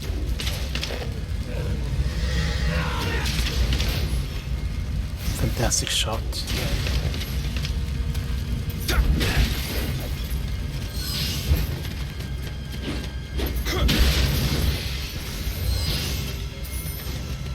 As the Japanese were growing more and more distrustful, the governor, a man by the name of Lord Terasawa, started looking at their weaponry, and that increased his suspicions because they had 19 cannons, 500 muskets, and about 5,000 cannonballs. These men did not look like they came in peace. But he decided, look, this matter is a bit too complicated for someone like me. How about I send a missive to Osaka to get some advice on the matter? He ended up getting more than just advice, because Osaka responded with 5 ships that were to take Williams and the rest of the crew to court, meet the big man in charge, which was someone we're gonna meet sometime in the future. And I fell to this, really.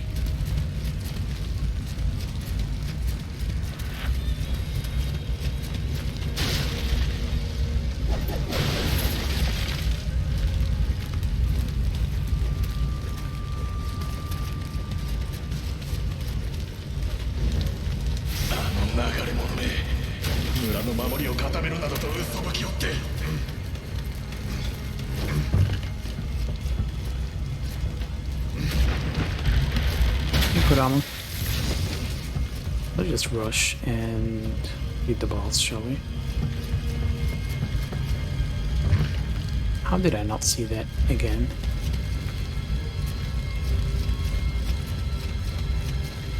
That makes no sense.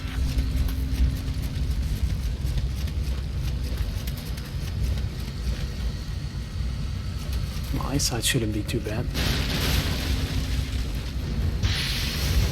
I could have probably just rushed through this mission by splashing some water on myself and running through the fire. Which is the quickest way to do this mission, really.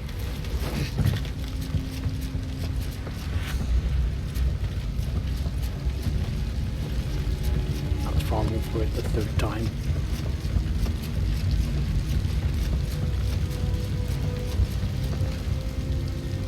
Well, yeah, we killed these guys.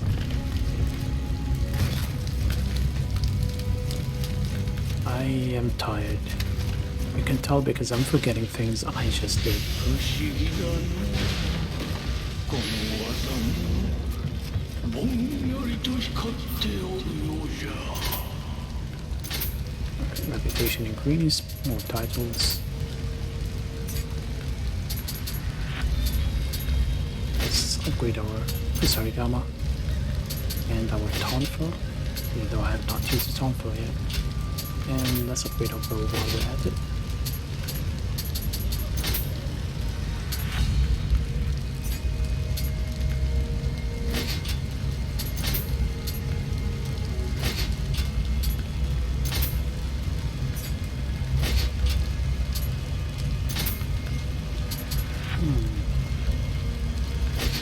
More equipment drop rate, nice.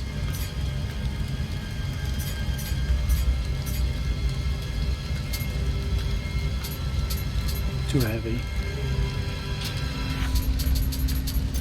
Let's equip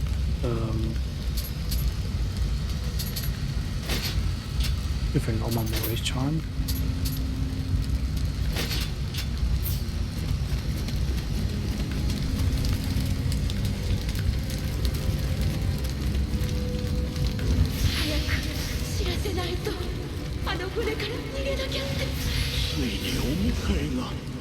「わしを浄土にお導きくださるのですな」え？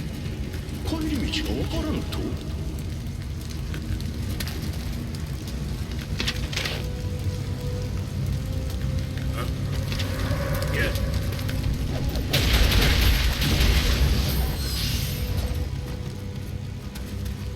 See, it mentions welcoming heaven, and then I'm gonna take you. These are all hints towards the fact that there's a Kodama over here.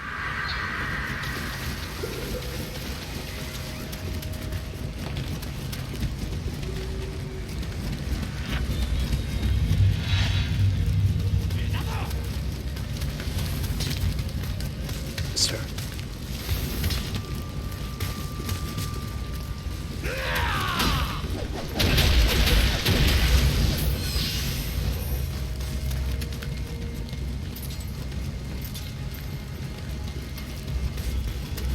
Aren't you locking on?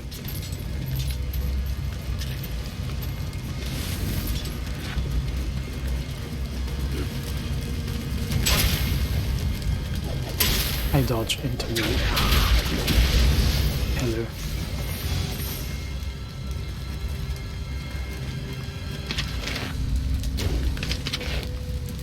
Oh, what? Am I using the precious ammunition? The glow-in-the-dark ammunition.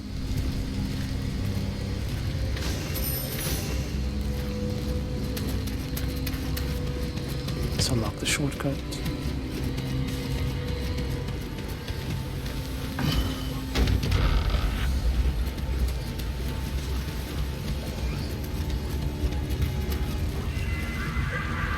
We got every Kodama. Thanks, Kodama.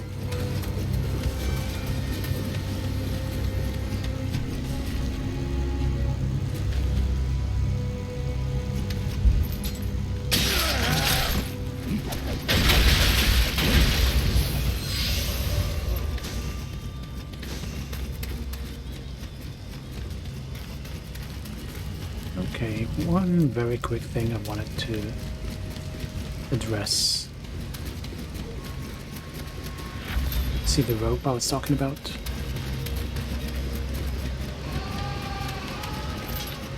Man, there used to be a Yoki in the alpha here. ごめにされるくらいならいっそここで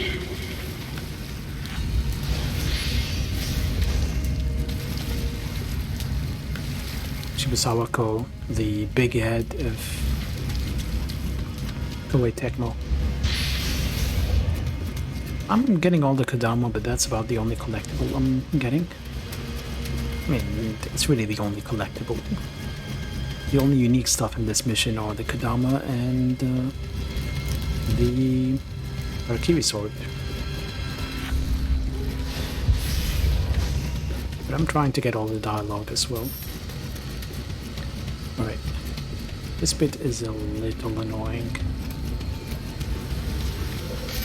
because of the tight space.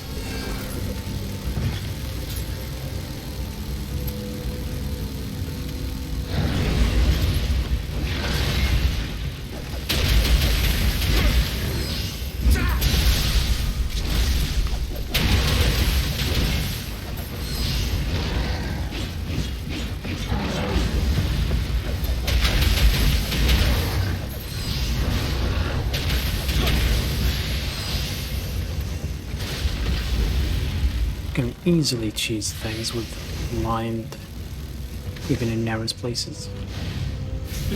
These barbarians, they're turning into monsters. If you notice, this guy is the only one who speaks English out of all the corpses, and his attire is actually unique. No one else is dressed up like him.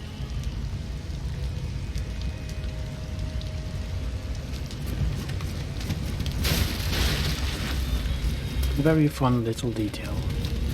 Well, fun for me, not for you. Fun nevertheless. Alright, let's rest quickly, beat the boss. And we'll call it a day.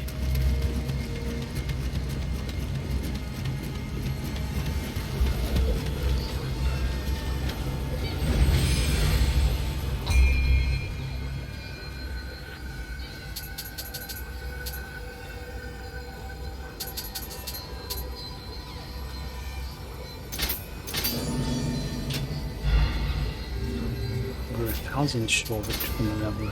Can we do it? Yes, we can. Should we?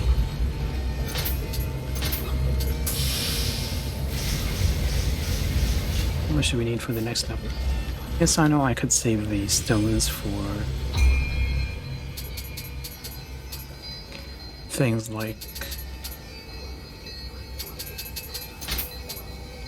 Guardian Spirit, Gauge, Recharge. But honestly, I'm not too impressed.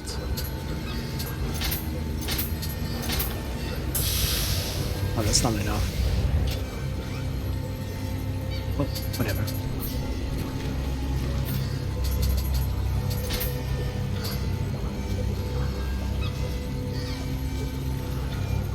Kick. Kick is actually pretty useful.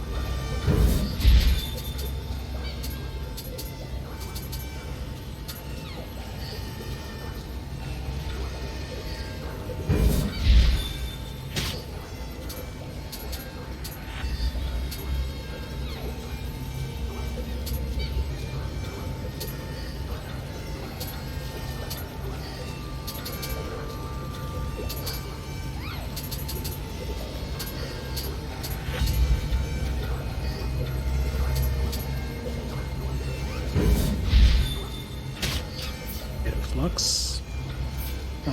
We learn anything? This.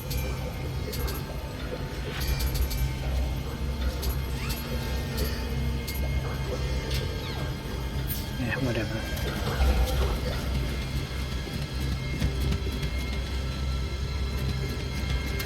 Charge.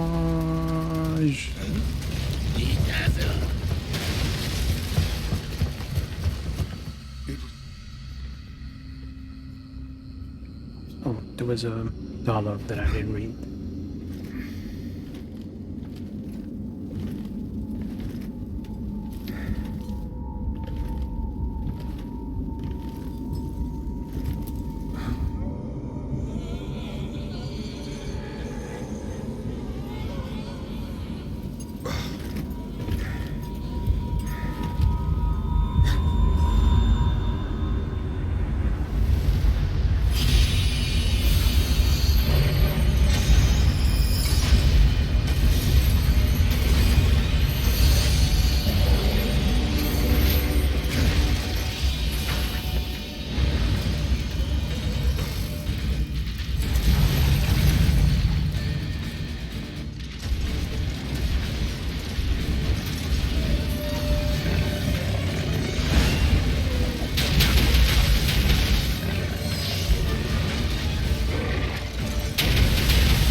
Yoki Crusher.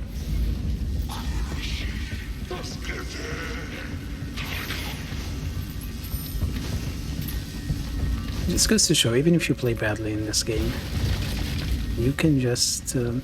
I believe also that corpse just before the boss also spoke English. Yeah, even if you play badly in this game, you can still destroy a boss without getting hit by abusing the system. And that's proof right there.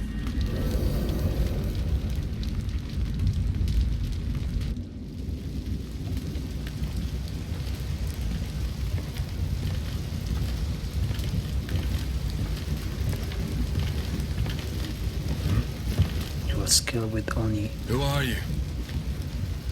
A foreigner? Your skill against Oni is impressive. As is your skill with English. My name is Hanzo Hattori. And you are? Call me William. I'm here in pursuit of someone. An enemy, perhaps? Hunting a person down in a strange land will not be easy. If you lend me your strength in fighting Oni, I will help you in return.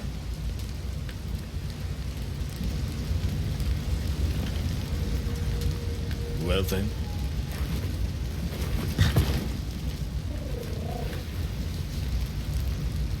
Dawn is breaking. I'm not breaking. You're breaking. Come.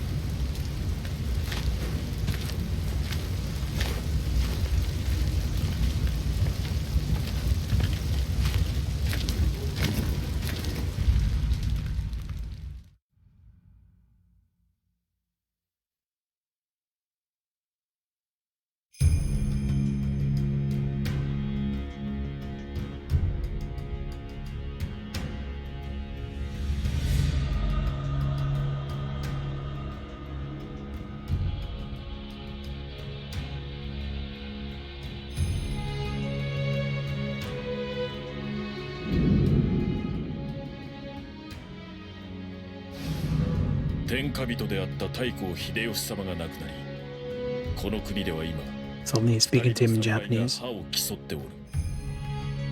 一人は秀吉様を継いだ石田三成と、もう一人は我が主君、徳川家康様。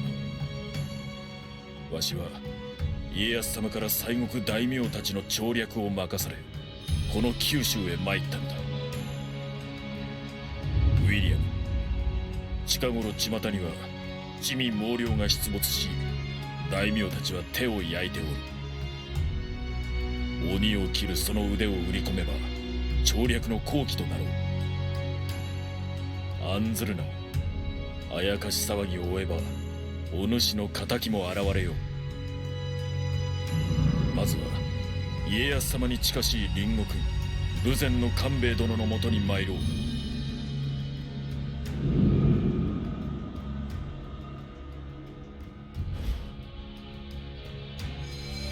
So much for that foreign merchant I've been tracking. I was hoping to capture him and use him as a bargaining chip. But he's dead now. One reaps what they sows.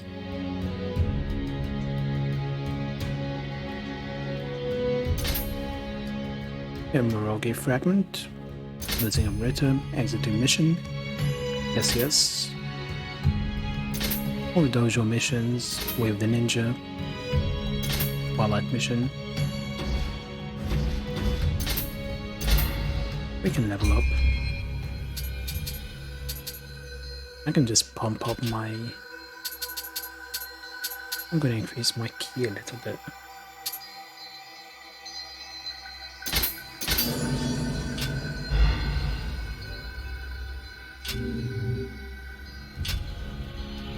It's really strange that the hidden tea house is locked because I have another save in the game. It's so bizarre.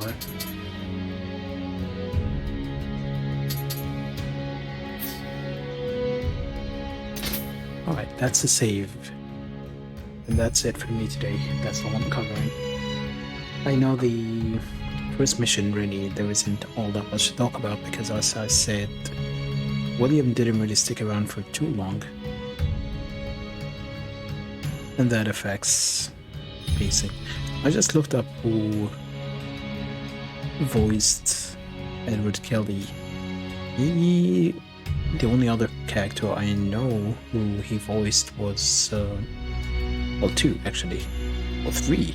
Geralt from Xenoblade, Zangarok from Lost Story, Rauban from Final Fantasy XIV, and that's all I know. So no, it's not Albert Whisker.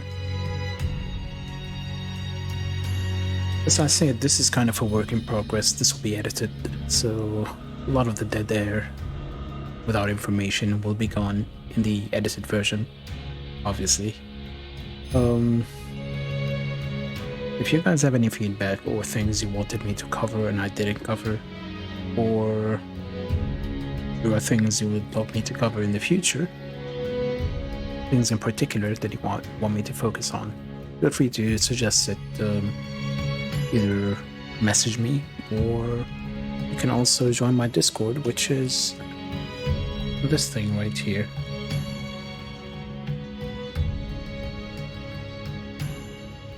Hopefully this will be a regular, weekly kind of thing that I'm doing. Next week we'll be covering Rodakambe and a few other characters. The issue obviously is this doesn't exactly mirror William's journey to Japan and what he did in Japan, so there'll be a lot of missions that are not really tied historically to anything. But I'll try and fill that, well, those missions with some information about characters or mythology. We didn't really address mythology all that much today because we didn't really meet a lot of the mythology figures, I should say. But yeah, that's it for me today. It's been a good stream. I am gonna end it here. There isn't anyone I can raid, really. I thank you all for stopping by. That was a good stream. Several people were watching.